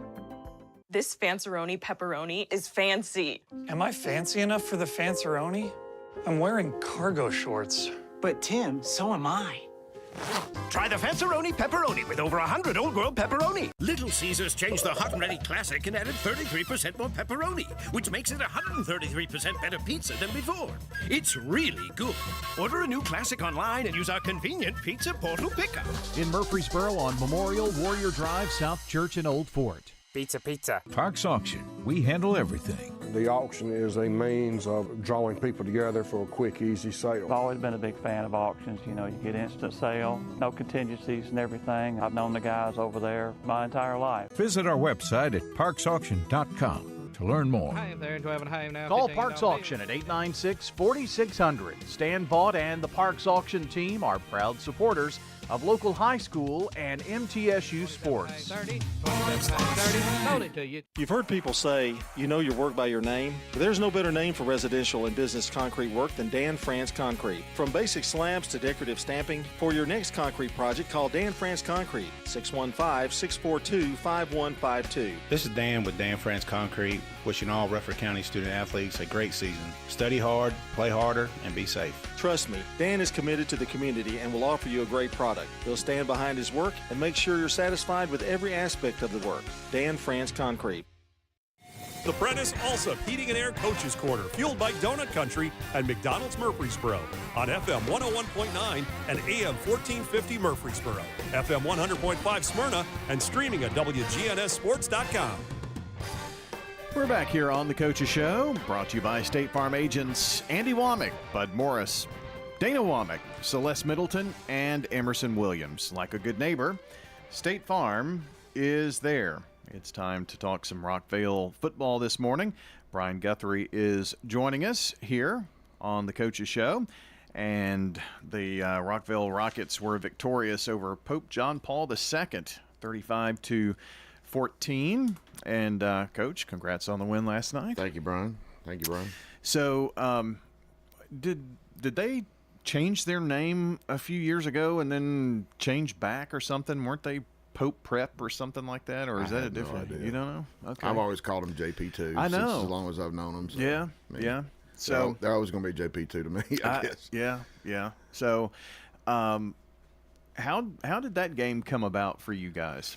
Well, the TWSAA this year decided they were going to take over scheduling our region games this year for the whole state.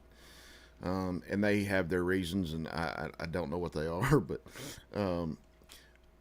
I know it had had a little bit to do with having to play some Thursday night games because of officials, and they wanted to have some big region deciding games at the end of the season, and all this kind of stuff. So anyway, so since we have a 6-team region, so that's only 5 region games.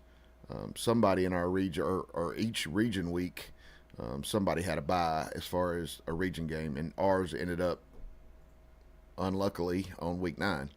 Well, for people that don't know, finding a week 9 game is near to impossible because there's a whole lot of people that are on fall break and don't want to play. So when you're trying to find a team that has an opening on the week 9, it's almost impossible. So Siegel also had one this week.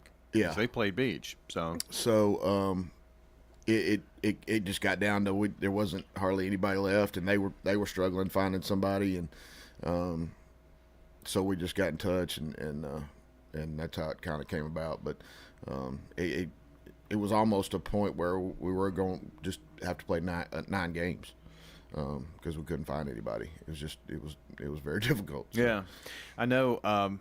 And kind of to further go into that comment there, our fall break is a week earlier than most others. Right. Last night, week 9, is the lightest night of high school football across the state of any week in the regular season. There was there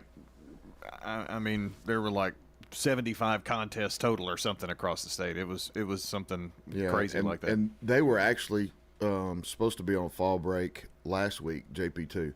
And which is why they were looking for a game too. So we scheduled it, and then their diocese or whatever, whoever's in charge over there, decided to change the fall break. So they ended up being on fall break this week. So, it was crazy. But they still decided to play anyway. Oh yeah. So, interesting that all of that went into effect. Also, you mentioned the scheduling. I also learned something this morning as well about those Thursday nights that I didn't know. That apparently this year, it's the 1, the odd 3, and 5, the odd classifications, and then that are playing on Thursdays, and then next year it's the other. So 6A is going to have to play. Is it 1 or 2 Thursdays? I don't know. Whatever it is. Whatever they tell. Yeah, we didn't have any. I don't know anybody that had Thursday games this year except for the ones that decided to move it to Thursday before fall break. Yeah. But yeah, we didn't get any Thursday games. So yeah, that they're going to switch it back and forth. I think there will be some required next year. Yeah. Because I'd heard it was a requirement, and then all of a sudden there were none, and it's like, okay, and I just found that out this morning. Yeah. But anyway, 35-14, the final score. JP2 last night had a lot of positives coming in. I mean, a team that had been rushing the football really well. I mean, they brought in some pretty good skill players. Yeah, their tailback's really good. I mean, he's a bowling ball. He's physical and strong, and he's a lot more agile than he looks. I mean, he's really thick, but he's pretty quick-footed. So, he's a really good player, and we did a pretty good job of stopping him. The quarterback is actually a freshman, but he's going to be a really, really good player. He can spin it, and then they've got some receivers that are pretty good, but he's down. I mean, they're down. They graduated like 20-something seniors, and they've got 5 seniors this year. So they were all juniors, so they'll all be back next year. We'll be playing the same guys, and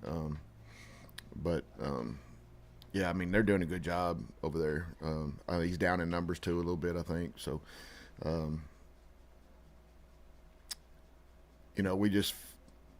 we tried to find some ways to get some keys on what they were doing, and I think it worked out pretty well. Yeah, you got off to a pretty fast start, which also helps. Yep. And that wasn't necessarily the case in the Coffee County game, so I'm sure that was a that was a nice change to give yourself a little breathing room to get off to a nice start, and offensively especially. Yeah, last night was an anomaly for us.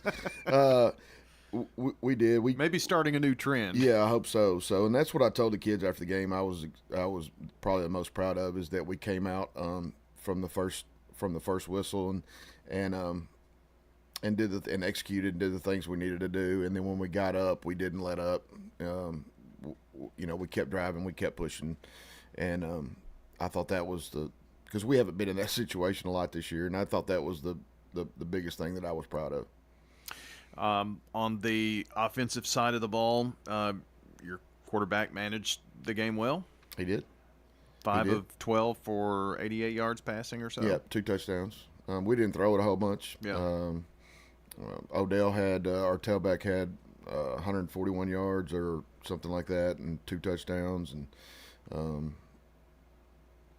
so we just did what we needed to do, and Brendan did what we asked him to do, and he actually threw the ball better last night, even though I don't think it was 5 of 12. I think it was less than that. I think some of those that when our backup came in, because Brendan only played the first half, and Odell only played the first half, and so I think some of those numbers may have been Malachi's, but I don't think Brendan threw it, but maybe 7 or 8 times. But he did. He threw the ball better. Jalen Morgan caught the ball better. He caught a big post for us over the middle, and then caught a touchdown pass. And Malik Hicks caught a touchdown pass. So we were pretty pleased with the way we executed last night on offense. You really kind of kept the ball on the ground most of the night. We did. Yeah, we did. On the defensive side of the ball, you really kind of stymied them for the most part. I think those 14 points kind of came pretty late, did they not? They did. Yeah, they came to get. We got up 35-0, and once we got up 35-0, that came with the running clock, I think, didn't it? Yeah, running clock. We put our seconds in and tried to get those guys some work, and we had a couple of coverage busts, and that's what happened. Didn't you have an interception return for a touchdown? We did. Cavante Porter, this is his second pick six of the year. He had one against Stewart's Creek, and then he had one last night for about 50 yards or something. Yeah, and he's got 50. Yeah, the kid's got some speed. He's stupid athletic. He's a junior. Junior, mm-hmm. Yeah. Yeah, he's really becoming a really good football player. Well, it's nice that you've been able to string together a couple here. It was certainly nice to get that win over Coffee and go into fall break and not have to deal with anything looming over your head, and now to string together a couple because, as you mentioned, TSSAA did the scheduling and put the last 2 games of the regular season as region games, and boy, they're important because your playoff future is kind of in your hands right now. It is, but we, the last 2 games, not the last 2 weeks because we had fall break in there, but the last 2 weeks of practice that we've had have been our best 2 weeks of the year, and so I feel like we're kind of coming together and clicking a little bit. I hope that continues, and because we know these last 2 games are going to be huge. Blackman is a really, really good football team, and I know they're, their schedule is not, or their record is not what you would think, but they're a really, really good football team, and they're getting better every week. So we know this is going to be a huge football game, and Matt does a great job over there, and those guys don't give up. They don't lay down. They come and pound it at you. So we know this is going to be huge for us, and we've got to get past this week and going into the last one. But we'd like to win the last 2 and solidify that postseason play. So with this, the last two games you've got Blackman at home, and then you have Siegel at home. Yes, sir. Blackman last night lost a tough one to Riverdale, but seeing Blackman last night versus Blackman a few weeks ago, there's a vast amount of difference. So much improved, and Matt's really putting his stamp on the Blackman Blaze. So I mean, they're going to be a much different football program seeing film from a few months ago. Yeah, there's no doubt. I mean, he's going to coach his personality. I mean, they're going to run the ball. They're going to be physical. They're going to run the football, and they're going to be physical and flying around on defense. So, Matt's always done a good job everywhere he's been, and I know they'll be well coached. And our job is just to try to be well coached and get our kids to play as hard as they can play. I'm sure you're not even thinking about Siegel at this point. No, sir. Orange and blue is all I'm worried about right now. Do you know what needs to happen to be in the playoffs? Do you need to win one, or does it even matter at this point? I don't know. I mean, some people say you win two, you're in, but we won two last year and we weren't in, so we lost in the tiebreaker. So I'm telling our kids we got to win these next two to get in. So hopefully we can do that and continue this thing on, because I think our kids are starting to really, really have fun and enjoy what they're doing, and it's fun right now. Of course, it's always more fun when you win, but they're having fun in practice, and they're enjoying each other. So I know our seniors are not ready for it to be over after 2 weeks, so hopefully that'll carry us through. Well, Coach, good luck. I appreciate you coming in this morning. Sure, man. Anytime. I love coming up here. All right. More donuts Free ahead. donuts. Yeah. What could be better? That's right. All right. The Coach's Show here this morning has been brought to you by our good friends over at Dr. Automotive, the cure for your car. Professional auto repair and maintenance from ASE certified mechanics and master mechanics. Check them out online at autorepairsmyrna.com. Here's a question. What do you want from your electric co-op? Fast response if the power goes out. An app that keeps me informed.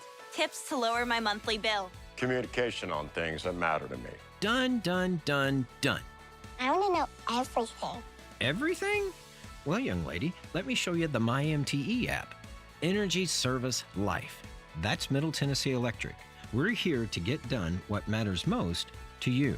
Learn more at mte.com. We're talking now with Heather here at Carpets by Osborne. What are some of the advantages that Carpets by Osborne has? Being a family business and being locally owned and operated, we do free estimates. We have our own subcontractors that work for our business. We will come out, look at your floor covering. Throughout the whole process, you deal with an individual. You're not passed off to different contractors. We handle it from start to finish. Carpets by Osborne on Northwest Broad, next to Tire World. The Blue Raider fan source for officially licensed Middle Tennessee gear is Raider Tees. T-shirts, caps, sweats in all sizes, designs, colors, children's to plus sizes. Raider Tees has decals and license plates to show everyone your favorite team. Plus, check out their wide selection of Blue Raider art, jewelry, even golf tee markers. Show your Blue Raider pride with the largest selection of Blue Raider merchandise anywhere by shopping Raider Tees, 910 Ridgely Road, just before the bridge over Broad behind Chewy's. Pizza. You in a hurry for dinner? Well, we've made it even easier to order online at sirpizzatn.com. Tap the location nearest you and begin your carryout or delivery order at sirpizzatn.com. You can choose from our full menu and we'll take care of the rest. A Queen's Feast is calling my name. Order Murfreesboro's favorite pizza online at sirpizzatn.com. Sir Pizza, you made me love pizza again. Rely on the experienced professionals at Prentice Allsup Heating and Air. Whether it's the blazing heat of summer or the bitter cold of winter, let the Rheem Pro professionals at Prentice Allsup Heating and Air Conditioning on West College Street keep your home or business comfortable year-round. We service all major brands and in most cases offer same-day service. Call us today at 615-890-1311. Prentice Allsup Heating and Air, your Rheem Pro partner heating and cooling contractor on West College Street, just under the Thompson Lane overpass. Craig's Tax Service. We perform tax preparation, individual tax returns, corporations, partnerships, and all your payroll bookkeeping needs. Brett Craig with Craig's Tax Service. Craig's Tax Service is located just off Memorial on Heritage Park Drive. You can contact us at 890-2233. It makes sense to get help with your taxes. Call 890-2233 for an appointment. We are proud to support all Rutherford County student athletes. Craig's Tax Service, 890-2233. The Prentice Allsup Heating and Air Coaches Corner, fueled by Donut Country and McDonald's Murfreesboro on FM 101.9 and AM 1450 Murfreesboro, FM 100.5 Smyrna, and streaming at WGNSSports.com. We're back here on the Coaches Show, brought to you by Rick's Barbecue, serving up the best smoked barbecue, ribs, and many local favorites out on Warrior Drive, locally operated by Anne-Marie Brentz and the Lanning family. Talking Seagull football this morning, Adam Renshaw is back from nearby Sumner County as I went to Beach last night. Beach Buccaneers defeating Seagull 48-10. And Adam, we're just chatting right before we went on, and had a chance to catch up earlier this morning with Floyd Walker. And you know, when you get to week 9 in the high school football season, everybody has, you know, dings and dents, if you will, but some teams have more than their fair share, and he was talking about his, and you've definitely got yours, it seems. Yes, sir. Yes, sir. We've, of course, you know, a lot of people know our quarterback, Thomas Santel, got injured, but we've had mounting injuries on defense, and I really think it's affecting us quite a bit on the defensive side of the ball right now. Yeah, I mean, I think it's been well publicized about Thomas Santel's injury, but you know, when you begin to become thin on the defensive side, when you have linemen who, you know, are on the sidelines or even those who are playing with injuries and are not 100%, I mean, those things affect how your football team plays. Oh, yeah, a great deal. You know, we feel like our defense with all of its starters in, you know, we have a really strong linebacking core. The secondary, I felt like, was as good as anybody's, and we're in a state now where I look up last night, and you know, none of our senior linebackers are out there. We've had to move some guys around, and we have some guys doing heroic things, trying to sell out for their team. But you know, we're scrambling a bit. That has to be a feeling as a coach to.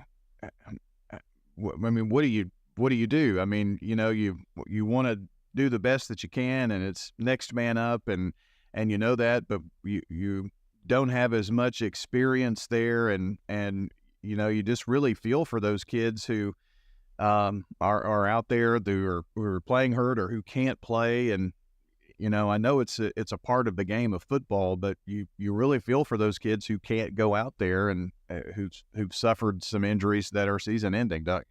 Well, yeah, but you know, that's the game of life. You know, it is, isn't it? You get hit in the face. You know, what are you going to do when you lose your job? What are you going to do when you know, adversity sets in? You know, and we hope to have the kind of kids and the kind of young men that are turning into men that, you know, they're going to do the things that they need to do to take care of their family, take care of their coworkers. And, you know, those are the lessons we're learning right now on our football team. And, you know, we got great kids. We got great families. And, yeah, some of that's tough, but it's still football. And, you know, we're going to keep this in perspective. We're going to work hard. And we're going to do the best we can. You know, and it's also an opportunity for those kids to see how their family, their friends, their football family, their classmates, teammates can come around them and support them, because they're going through a pretty tough time, and that's what family does, right? Amen. Exactly. And you know, we have some you know, we put some young football players in there last night that are good young football players, and you know, they're anxious to get on the field, anxious to get their shot. They're getting a little bit of a look at what varsity football looks like in the 6A level in Tennessee. And you know, I look up and last night, and we got young linebackers fighting against a good Beach team, and you know, they're going to learn a lot from this. It's going to pay off in the future for them. Well, did you at times look up and see the big whites of the eyes at times last night? Yeah, there's a lot of big eyes around it. Yeah, but again, and we had a Officer Kyle Grisham comes in and talks to our football team most Fridays before we go, and he talks about service and leadership and the things you got to do to protect your family and to protect each other, and that's where we're at as a program. We've got to come together. We got to huddle together. We're not, the coaching staff's not going to take one step back. We're going to go to work this weekend like any other, and we're going to find a way to get better. So I know that you've had to move around some pieces. So who are some of the kids who are in some new positions here? I guess kind of introduce us to Siegel 1.5 here. Yeah, well, the kid we had to move from corner to outside linebacker that's playing every snap on offense is Kevin Inslee. He's been a name we've been talking about all year long. But, he had a couple of big catches last night, scored a touchdown, played tremendous defense. And, Kevin is a leader with his actions, and he's fought through some injuries this year and fought to stay out there on that field. And, just a young man, a tremendous character, and really proud of not just his efforts last night, but all year. Talk about your quarterback as well, A.J. Kuchera. I've seen him in a couple of series, and he's got a lot of upside as well. Yeah, he has all the tools. We challenged him last night to throw aggressively, and I thought he did that. He made some big-time plays. He threw a crossing route to Caleb Watson that was a big-time throw. The touchdown pass to Kevin Inslee was a heck of a throw from all the way across the field. And so, yeah, AJ's got some arm talent. He just needs more game time reps, and, we hope to see him improve this week also. But I thought he played pretty good last night. This was a non-region game, and that's a good thing. You had fall break as well. Did fall break allow you to get a little healthier? I don't know. Until the game started, yes. Until the game started, yes. But we felt like going into the game last night, we had a good offensive game plan, which we got to spend a little more time working on. And we felt like, defensively, we had to hold up front. And let me tell you, our defensive front, they have worked hard and fought hard all year. We're undersized up front, but, we hadn't backed down to anybody. Our defensive line has done a tremendous job. I think the injury bug has just caught us in the linebacking core, and so, we got to find a way to get through that. Adam Renshaw joining us this morning as we talk Siegel football. This injury bug, is it? I mean, you've coached football for a long time. Is this, if you were to rank this, is this one of the worst seasons that you've had, or? Well, it seems like there's just those years. Yeah. Like I said, I've been doing this quite a while, and it seems like some years it happens more than others.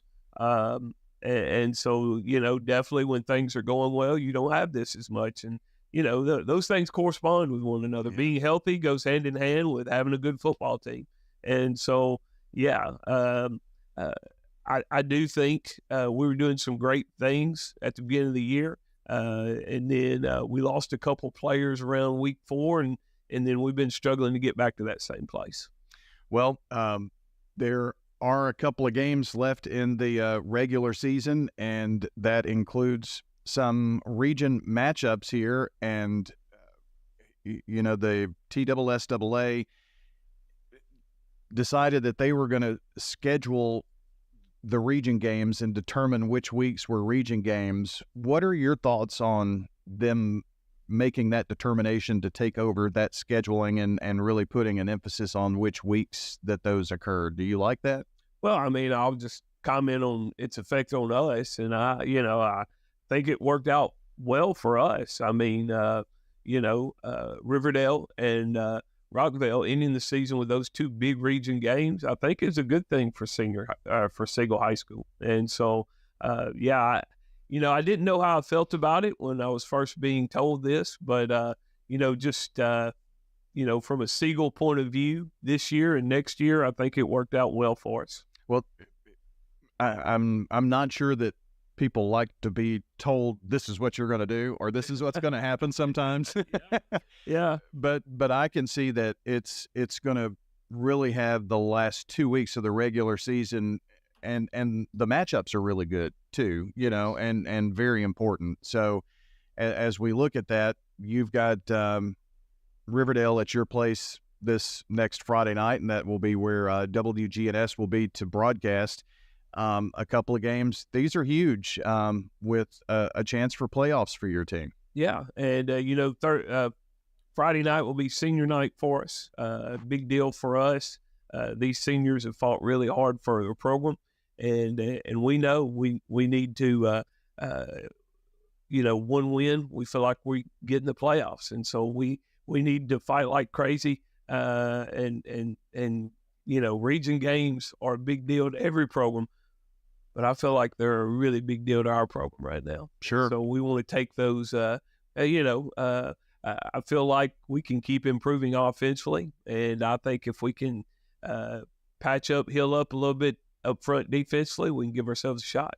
I'm sure somewhere along the line you have it, obviously, just coming off of the beach game last night, haven't done a lot of prep on Riverdale, but have seen some tape on them somewhere along the line this season. What are your initial thoughts about the Warriors? Oh, extremely good skill players. Quarterbacks playing at a high level, and physical attacking defense. And so, it's a challenge for any team. And so, and particularly a challenge for our team. We have to come together and be ready for a really, really good Warrior football team.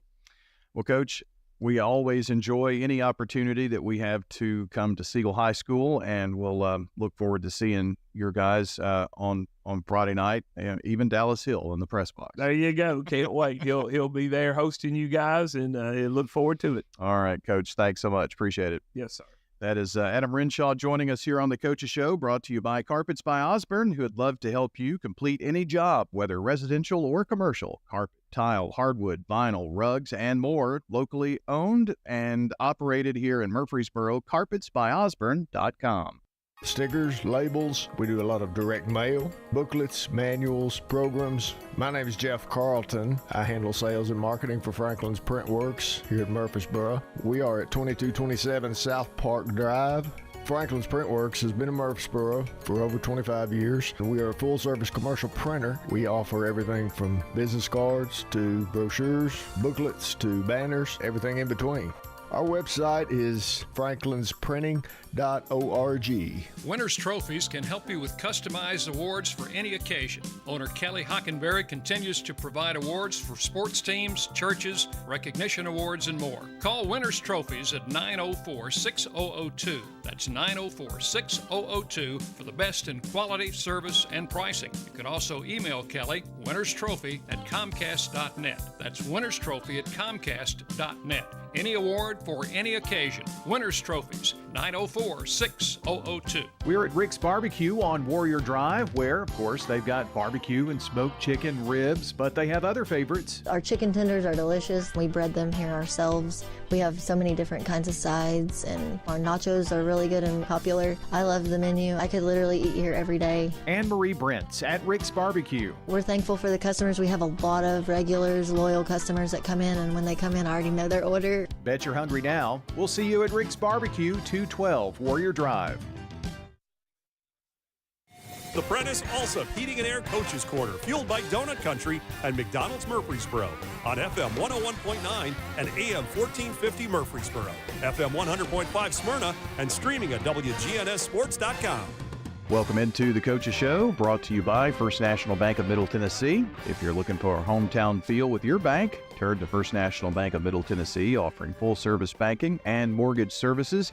Time to talk to Floyd Walker, the head coach of the Eagleville Eagles. Made a long trip down to Loretto last night. Coach, Man, you put some miles on that on Legal One. We've got some frequent riding miles stacked up, this season. But it was a long trip, kind of a straight shot from my place. But we went into there last night for their homecoming and ran into a pretty good Loretto football team last night.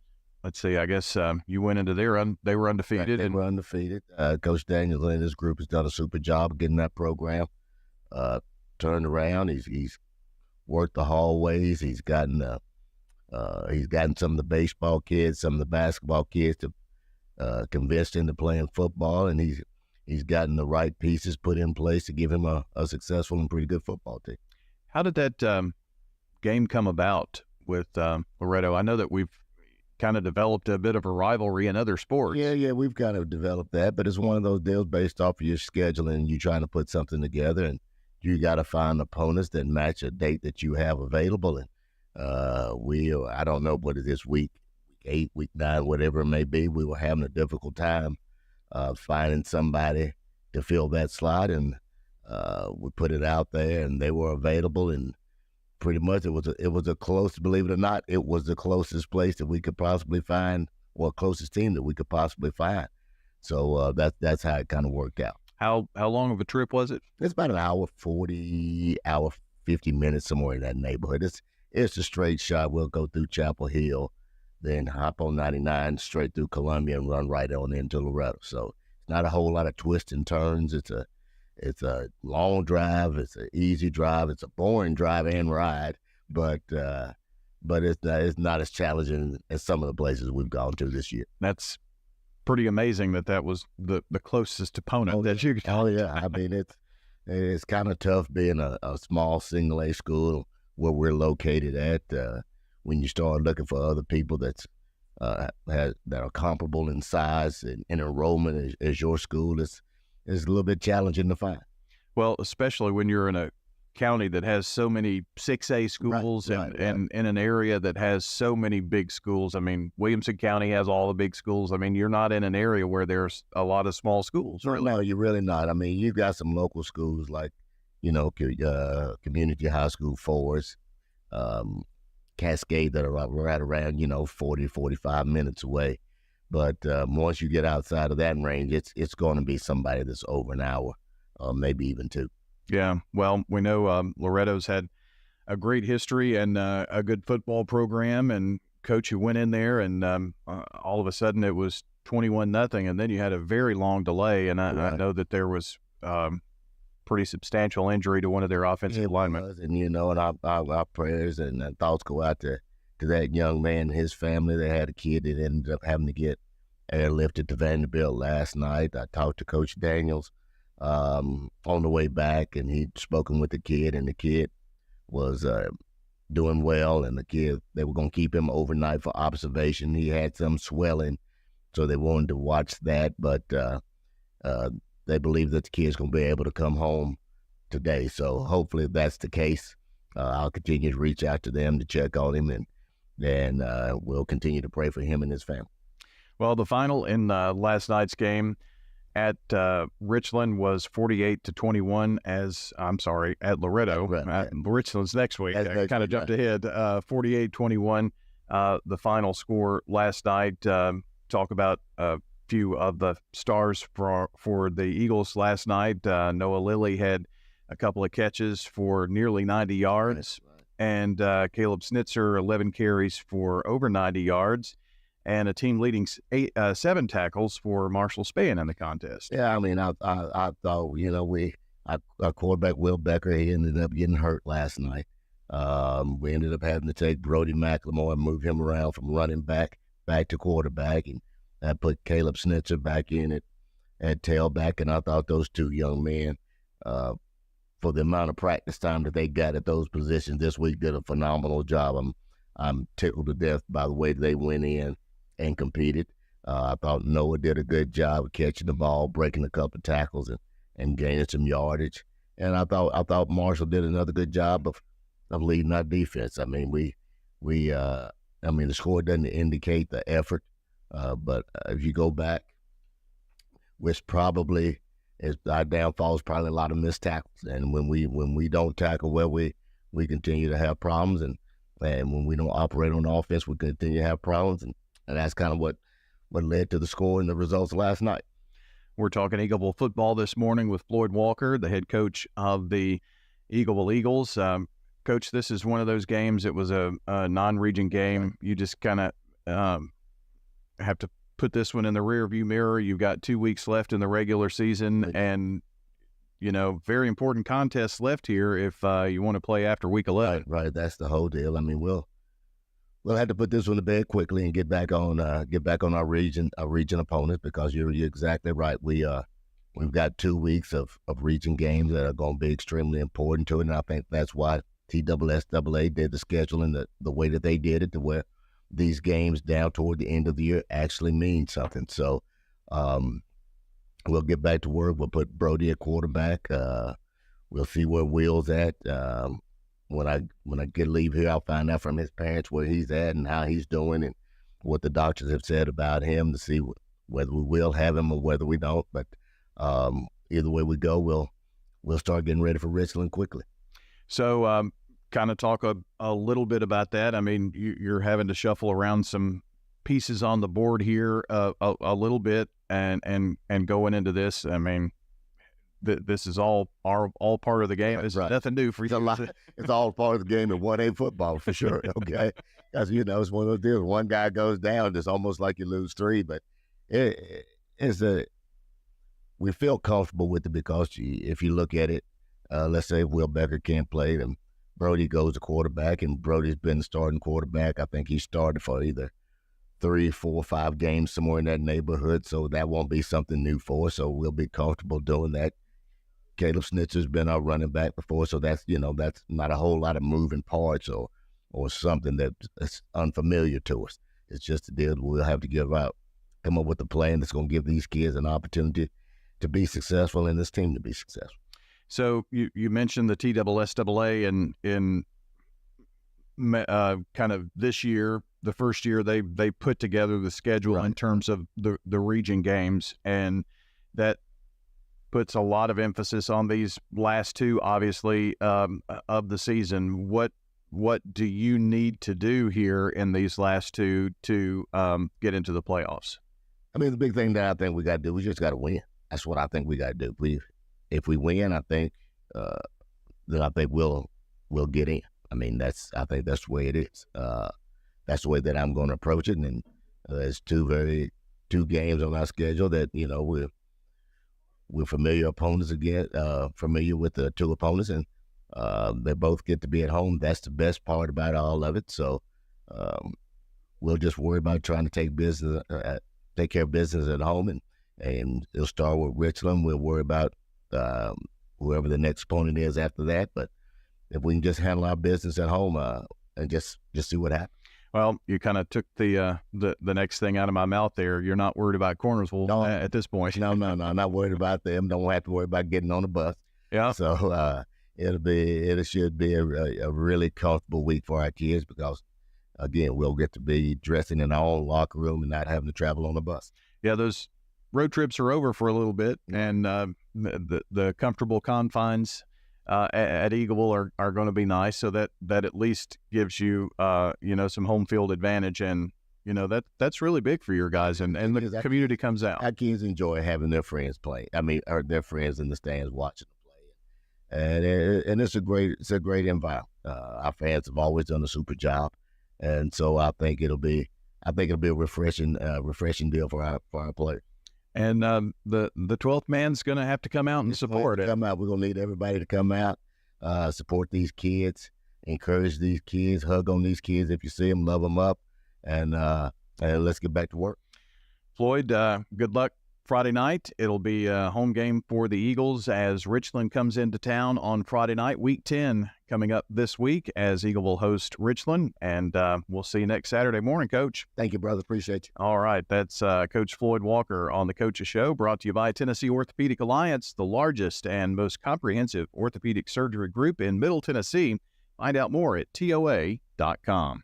I'm Good Neighbor State Farm Agent Celeste Middleton, and I'd love the opportunity to talk to you about the significant rate decrease we're experiencing now. Let me compare coverage and possibly save you hundreds on your home and auto. Call me at 615-895-2700. In Rutherford County, you know how much it means to have neighbors you can count on. I'm State Farm Agent Andy Womack, here to help life go right when you combine home and auto insurance. Call me today at 615-890-0850 and let me save you money and time. Hey y'all, this is Lakin Hibden. I'm a mortgage loan originator for F&B Mortgage, a department of First National Bank of Middle Tennessee, located on 322 North Front Street in downtown Murfreesboro.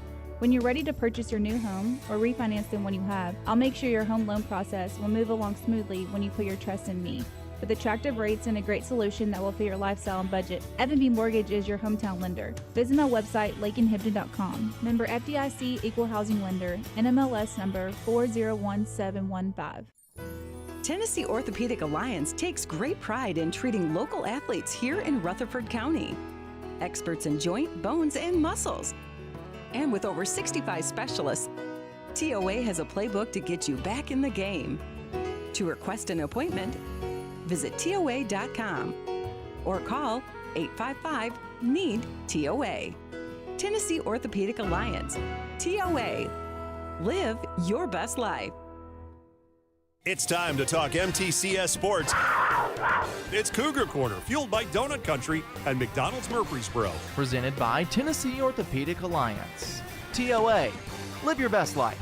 Online at TOA.com. We're joined by Middle Tennessee Christian School coaches to talk about their most recent games and their upcoming opponents. It's time to talk orange and white on MTCS Cougar Corner. We welcome you into MTCS Cougar Corner, talking about the orange and white football coaches corner this morning, presented by TOA, Tennessee Orthopedic Alliance. Christian Peterson has made it all the way in from Seymour, Tennessee. If you don't know where it is, it's not close. It is not. It was a long bus ride. I guess that may not be the longest bus ride of the year, though, is it? Yeah, that was. Is it? Was, yeah. So when we went down to Florida, it was a plane ride. So I guess that's true. Yeah, that plane trip was shorter than our bus ride last night. Ah, okay. Yeah, makes sense. Seymour, and it was a region game. Yeah, that's crazy to me. But anyway, got the win 47-7, and game really never in doubt. Didn't you score on the opening drive of first play of the game or something like that? Yeah, we were honestly going back. We were watching film a little bit, and it was probably the best block play we've had all year. We had a hat for a hat. Everybody was where they were supposed to be. Then Yates hit the hole and took off, and so really proud of the being mentally locked in from the start. It was good. The Kings Academy. I mean, Coach, you knew. I think everybody just kind of understood that the Kings Academy has been struggling this year. They're winless, had not won a region game. Coming off the game with South Pittsburgh and then fall break and having that, I guess the taste of defeat in your mouth for the first time and having to deal with that for an extra week, maybe dealing with those frustrations on the football field. Did that come out in this game at all? I don't know. Yeah, it's always interesting when you lose your first game. Mm-hmm. You kind of get that invincibility is gone. Really, you can be beat. And so now it's how do you respond to that? It's like Superman with the green kryptonite for the first time, right? Right. Like, are you going to fold under that and go, oh, maybe we aren't very good? Maybe what our goals were are too high. Or do you come back in and go, no, like our goals are still our goals. We just need to work a little bit harder. We need to clean some things up, and we're going to be fine. I thought we responded really well to the adversity that we had. Had some guys out, but handled it the right way. Had a really good week of practice, and then we were able to show out on Friday night. Did not see a lot of passing yards for you guys last night. No, we took a couple shots. We didn't protect great up front last night. We had been pretty good at pass pro for the majority of the year. Last night we blew a couple assignments. We had guys in Yates's face, and so weren't able to complete a whole lot. The only passing thing we completed was actually Shy Murphy, our freshman. He completed a little one to a flat to another freshman, Travian Mathis. So at least we got one completion in there. Yeah. 442 yards, I believe, 428 yards rushing, though. So you did have the ground game really going last night. Yeah, it was fun to see. The O-line blocked really well, opened up some big holes for the backs, and then they did what they're supposed to do. They hit the holes hard. They broke some tackles. It's fun when Yates, I think, averaged almost 48 yards a carry. He had 3 carries for almost 150. Eli had 5 carries for, I think, 125. And then Shy Murphy, he had like 140-something yards on like 6 carries. So it was fun. It's fun to see it kind of get spread out a little bit and, let some guys shine. And, again, they put in that work Monday through Thursday. So it's always fun when they get rewarded on a Friday night. Yeah, Yates and Eli had a couple of touchdowns as well as Shy Murphy. And, talk about Shy just a little bit, because that's a name we haven't heard a lot on Cougar Corner. But, being a freshman, getting that experience, that's going to be a benefit to this young man, because it's a name we're going to hear a lot in the years to come. For sure, yeah. Great kid. Yes sir, no sir kid. Does everything we ask of him. It's only his second year ever playing football. So there's so much that he's just learning every day. And, he's started for us at corner all year.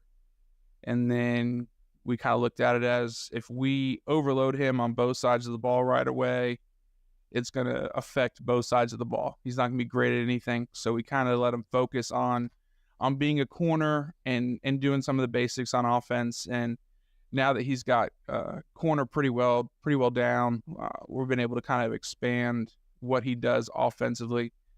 He's explosive. He's going to be a lot of fun to watch over the next couple of years. Really excited about him. I'm really excited about a bunch of our freshmen. Jeremy Ramsey got a carry last night. He had an interception last night. Travian Mathis didn't have the yards last night, but he does all the little things right. He's gonna have a game where he ends up with the numbers. Kind of talked about last night. He was kind of snake bitten. There was probably 2 different plays where we're 1 block away from him having himself a 40-yard carry or something like that. And so it's coming for him. I'm excited with our freshman group. They're doing the right things. They're playing really hard. Well, it was one of those contests too where you just kind of constantly built on that lead that did offer you the chance to see a lot of kids. Were there some that just really kind of impressed you last night, to the point where you're obviously looking for some that can give you some minutes to kind of build a deeper bench here as you think playoffs here in a couple of weeks, I'm sure? Yeah, I think they all had their moments. Riley Brown came in, played some linebacker. He's this little bitty freshman, right? We got him at linebacker because he's not afraid to go in and stick his nose in there. He got a sack last night, so it's cool to watch the seniors erupt on the sidelines when the freshmen make a play. I think it speaks to what the culture is right now on our football program. It's easy to, well, I'm done. I'm going to go sit on the bench and just kind of hang out and wait for this game to be over. But they were all engaged. I'm going to go tweet my highlights, right? Kind of thing, right? Right. And, Ramsey makes a great play on the pick. He goes up, high points the ball. Obviously, Shy had a couple big runs. Again, Travian had some really big blocks for us. And then, like I said, he had, I think, 2 of his carries had a chance to break And, we missed a block or two up front. And then the young guys up front played well. We had freshmen and sophomores all over the place up front. And, they did what they were supposed to do. We talk about it all the time. Like, I don't care who's in, right? I don't care who low at 11 guys are in. We have a standard at which we play at, and that's what's going to be expected. And, I thought they played to our standard last night, and I was really proud of them. Christian Peterson with us this morning here on MTCS Cougar Corner, presented by TOA. Just taking a peek at your stats from last night, it looks like the Kings Academy had the football about twice as long as you did. But, every other stat is overwhelmingly in your favor. That's a little a head scratcher. Yeah. Well, a lot of that has to do with, we had a pick 6 on defense. We had 2 different one-play drives that we were able to punch in the end zone. And so when you score quick, you just kind of, they get the ball. And once we kind of got up, I know Sellers pretty well. He's a good guy. They're down this year. Like, we're not trying to rub it in his face. Like, a couple of years ago, they were beating us by 30. So, it's high school sports, especially in a small school. There's ebbs and flows. Right now, they're just down this year. He'll get that thing turned around. They'll be good again in the future. So it's about, getting young guys in. We're not necessarily in a hurry. He wasn't necessarily in a hurry. And so it just kind of, the numbers are what they are. But again, I thought our kids handled it the right way. I thought we played really hard and really excited for them.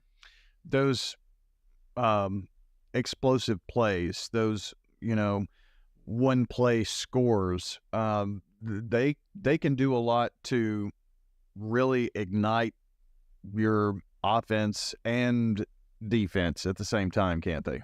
Yeah. So, we start off the game and they do an onside kick, and it looks like it's going out of bounds at about the 8, and then the ball jumps over the 10, gets back vertical, and they recover it. So opening kickoff, they get the ball. They get a first down, and then our defense kind of settled in, got a stop. When we come back, we answer with a one-play touchdown. And so it really kind of helped settle us in. You're on the road, and it doesn't matter who you're playing, right? When you're on the road, you got to kind of settle in a little bit. And I think that once that happened, everyone's like, all right, now let's just go do our jobs. We're good. So again, really excited for them and glad of that, it's adversity, right? We win the toss, we pick the ball, and they start with it. And so it's easy to go, oh, it's going to be one of those nights. Yeah. And everyone just kind of refocused and got done what we needed to get done. Coach, talk to me a little bit about what their facilities are like at Seymour. Yeah, so I didn't see much of it. We saw the football field and the little thing. It's kind of cool. It's old school. It's been around for forever. I think it's one of the older schools in Tennessee. Is it really? I believe so. Okay. So it's cool. Honestly, the best part about coaching here is all of the cool places you get to go see. Yeah, before you guys started playing, maybe they were not a TSSAA school for a long time, and now they are, but I hadn't heard about them until recently. So yeah, so Kings is one of them. A small school, got a lot of history. So it's cool to see the brick arches they have going onto their field. When we went to South Pitt, that's a really cool environment to go to. We went to Wayne County my first year here. That's a cool spot. We're going to dress in the basketball gym. That basketball gym's cool. All seeing all those small school. We did a scrimmage at Huntland, and got to see all that stuff. So there's been some cool spots that we've got to go see. And I think that's what makes high school sports special, right? Is like a lot of college stadiums are going to be pretty similar, right? A lot of NFL stadiums are going to be pretty similar, but high school, one stadium to the next is going to be completely different. Yeah. And each town is going to be so different. And it's cool to go and see all the different places, across the state. And, it's been fun for sure. I'm sure they have natural surface, natural grass. Yeah. probably the smaller schools are going to have that, but I mean, we're seeing an explosion in, especially the 5 and 6A schools in Tennessee, seeing, turf services and things of that nature. So there's something to be said for that. The reason I ask that is you're seeing all of these schools in these different places, and South Pittsburgh is a very, very unique place to go, but then your place is pretty special. I mean, when you stack MTCS up against places, the reason I'm asking this, South Pittsburgh has so much history and they've been around for so long, but MTCS being a fairly new program, the facilities are top notch. Yeah, no, our school does a really good job of understanding that athletics is important also. Yeah. Right. Like we want to make sure that our academics is always top notch. Right. Like you're paying to go to school here. Right. Like you need to have a really good education. Like that's step one. But when they're here, they need to be able to have stuff to do. And we do a really good job of having good facilities. I remember when I came up and looked at everything back when Tackett had gotten hired here and he was trying to get me on staff. I think my comment to him was like, you have everything you need here to win. Having our locker room is top notch. The big wood lockers that are very similar to what a lot of colleges have. It's nicer than the locker room I had at my big school in Florida. We had the big metal, like the little skinny metal lockers in Florida. So again, I think we have a lot of really good things in place. And I think every year it's just a plan to, all right, what are we going to improve? Right. Again, something needs to improve every year, because if you're not improving it, it's getting worse. Right. And, every year it's another year wear on something. And so every year it's about finding something that we can get better at, something we can improve at. And some of that's when we go to see other schools, they might have something that we don't have yet. And it's like, oh, that would be a great addition. What do I need to do to get that? Like, what does that realistically look like? It's just all those different things. And again, administration has been super supportive. They're always asking, what do you need? How can we get that? And, what are the steps to get that? And so, like when I talk with Jason Piercy all the time, it's never a no. It's always okay, what's the plan? Like, how do we get from A to B? And let's figure out A to B. Let's have a plan. Let's have a proposal, and then let's go run with it. Let's see what happens. And it might not always be, next week, right? But we have a good plan in place. Everything is realistically attainable. It's just about making sure that we have a way to get to A and B, and it's not just, well, I want this. I don't really care how we get it. I want it. Well, okay, well, I want this, and we can do this and this. That'll get us enough to get that, and then we kind of roll from there. Are there some things in the pipeline you could tell us about? Well, it's just facilities, always trying to update them. Yeah. We have some things, like even in our locker room right now, we have just some, the green is just starting to wear a little bit, like our flooring. So we'll look at it, and that'll probably be something we look at. Always looking at, the turf and stuff like that other people have. And really with high school sports, with just how many people are on your field anymore. Yeah. And then, we're 3 years old through 12th grade. So you have elementary programs, you have middle school programs, you have high school programs that are all playing on it at the same time. And, so always just looking to make sure that we're putting our kids in the best position and getting them the best stuff and the nicest stuff we can get them. And again, like I said, always trying to improve. Baseball's done a really good job of that. They just put the new brick fencing around their baseball stadium last year that looks great. It's great looking, yeah. So it's been fun. It's everything just got a paint job this past off season. So the field house looks great.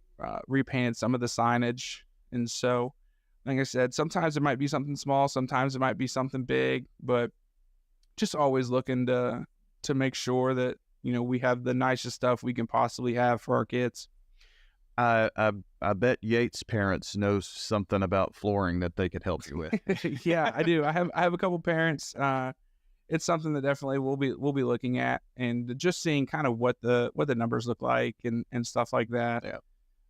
Our stuff's not bad right now. Like, it's fine. It's just, again, can we improve it?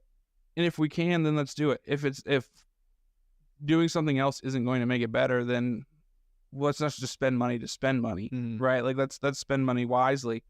But yeah, just, every year you'll see some things throughout the year.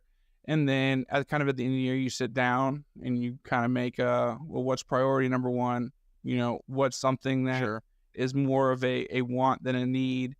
And let's take care of the needs first, and then kind of look at, all right, well, what's a want? Like, what's one of these things that we want that we can realistically attain? Didn't really mean to take us on a tangent, so I'll bring us back around. But I do like spending Jason's money and making him worry, so that's okay. Always. I mean, I think that's my job. It's part of my job description is to go in and ask him to spend more money. Yeah, make him lose his hair. Oh, wait, he's already done that.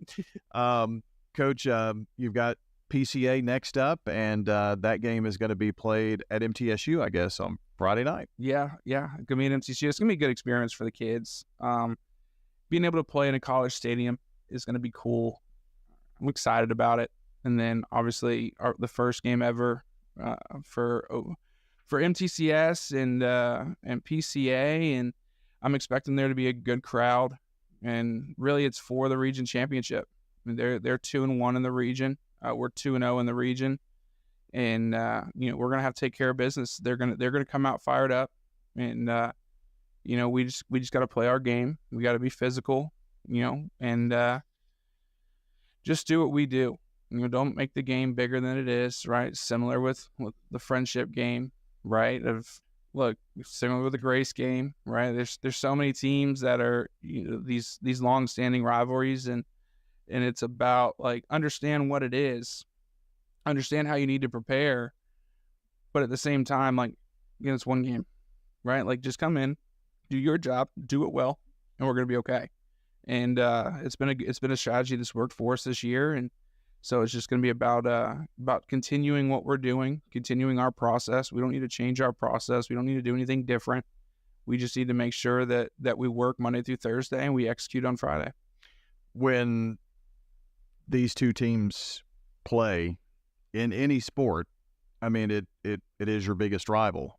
It really doesn't matter how good one team is or the other team is, what the records are. I mean, it's the old cliche, you can throw the records out. You're going to get the best effort from both teams. It's always a tough game. It really doesn't matter what the records are. Yeah, it's Florida State. It's Alabama, Auburn, Michigan, Ohio State, right? Like, one team can be 0-11, the next team can be 11-0, and you put them on the field, and you never know what's going to happen. It's going to be one of those games where, we know we're going to take their best shot, and, they know they're going to take our best shot. And, who's willing to stand in the phone booth and throw blows back and forth and still be standing at the end of the game? And so, again, I think if we handle Monday through Thursday the right way, if we're locked in, and then we again, don't let the emotions take over, right? Be excited. It's high school sports. It's a big time rivalry. It's the first time we've ever played. Like, have fun, enjoy it, but don't play on emotion, right? Still play what we do. Do what we do. Do your job. And if all 11 people do their job, I like us. And it's just about anybody. We have a really good group, and I say it all the time. Just put the ball down. Let's go. I'll play in a parking lot. I don't care. Like, let's go. And so definitely excited for the game, excited for the kids, excited for the communities. I know both sides are really excited about this one. PCA's kind of jumped into 11-man and been successful. So this is their shot at trying to go win a region championship in year one, and this is our shot at trying to win another region championship for us. And so it's cool that the game matters. It means something for postseason play. It always kind of adds a little bit more fire into it when the game's meaningful outside of just being a rivalry game. And so it should be a good one. I'm excited. Coach, that's a 7:30 kickoff, right? It'll be 7. 7? Yep. Okay, very good. All right, 7 o'clock at MTSU on Friday night. Coach, if you'll hang with us, we'll take a break, come back, and talk a little bit of volleyball and wrap up this MTCS Cougar Corner presented by TOA.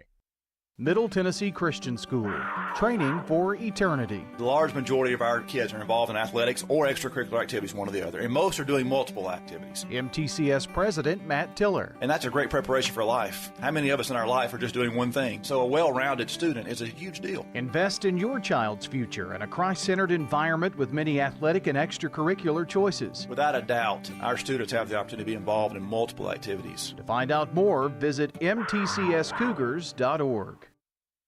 Dr. Russell McKissick of Tennessee Orthopedic Alliance talks about the grassroots effort in our local schools to ensure proper care for players. To make sure our teams are covered here locally, be there for our trainers. Yeah, it's a passion that we have to try to take care of our athletes here in town and be there just to keep everybody playing as healthy and as best they can. From a community standpoint, one of the most important things you do at TOA, I'd guess. I think it's definitely a way to pay back to our community, just to be there for them and watch some great sports too. Tennessee Orthopedic Alliance, TOA, live your best life. Middle Tennessee Christian School, training for eternity. People love to see us on the schedule when they have a home game because our fans show up. MTCS President Matt Tiller. The way we travel is just phenomenal. Our parents and our community are fully engaged in our school. When we compete, we're trying to do it in a way that honors God. We want to win. We also want to do it in a way that pleases Him. Providing Christian values and academic excellence in a nurturing environment. That's Middle Tennessee Christian School. Invest in the future of your child. Find out more at mtcscougars.org. It's MTCS Cougar Corner, fueled by Donut Country and McDonald's Murfreesboro. Presented by Tennessee Orthopedic Alliance. TOA, live your best life. Online at TOA.com. On FM 101.9 and AM 1450 Murfreesboro, FM 100.5 Smyrna, and streaming at WGNSSports.com. Back here on MTCS Cougar Corner, and Coach Peterson hung out with me here to talk a little bit about the volleyball program and just a tremendous volleyball season is continuing, and Coach Troy Berry has got them playing very well, and they are at Notre Dame today, I think, in the state tournament, if I have that correct. Yeah, Notre Dame. I think they play at 2 o'clock. That's Murfreesboro time, 2 o'clock? Yeah. 3 o'clock in Chattanooga. 40-3, and I think that is now a school record in terms of wins. I believe so. I think 38 of them they've won without giving up a set. It's so crazy. They've been fun to watch. Man, they're good, and I don't know a whole lot about volleyball. I'm still learning. Yeah, me too. Sometimes a team gets a point, I have to turn and look at one of the parents and ask, all right, why? Like the ball was just still getting hit. Like what happened? But they're fun. It's fun to watch. Again, they're so athletic, and they do such a good job of playing together and playing with good energy, and they're definitely there. I'm pulling for them. Hopefully they can win that one, and they get to play at home in the Final Four, which is a cool thing. So definitely excited for them. Yeah, I know that they've played at home in the Final Four before, and so if they can get there after going to Notre Dame today, again, that's 2 o'clock Murfreesboro time, 3 o'clock Eastern time down in Chattanooga at Notre Dame. They to get there get to the quarterfinal game, they beat Tipton Rosemark on Tuesday in 3 sets, 3-0 there. Haley Hudson, Anna Clay Shirley, Jada Burns, Addison Burks, you've heard us give these names all season, had a tremendous game, and that we're going to have Troy come on here in a week or two to talk about it once the season is over, and we hope he'll bring that shiny gold trophy up here to talk about it if we can get to that point. But that's really, we don't know what the schedule is past that, but we hope state tournament continues for them, and they can go as far as they can. Coach, appreciate you spending a little extra time with us this morning. Absolutely. Thanks for having me. All right, and good luck with PCA on Friday night, and that's going to wrap up our coaches' conversation here for the morning. MTCS Cougar Corner here, and of course the Prentice Allsup Heating and Air Coaches Corner. It's just mind-boggling, but it's Week 10 next Friday night. We'll have our microphones at the Siegel Riverdale game, and by the way, Coach, week after next on Thursday in Week 11, you've got Ezel on a Thursday night, and we're going to be broadcasting that game on Thursday night. So awesome. Look forward to having you guys out. Being out at your place. So, and Coach a show next Saturday morning, MTCS Cougar Corner at 10:15. So looking forward to that next Saturday. And my thanks to John Dinkins, our producer Dalton Barrett. Thank you for listening in, and we will see you back here next Saturday on WGNS.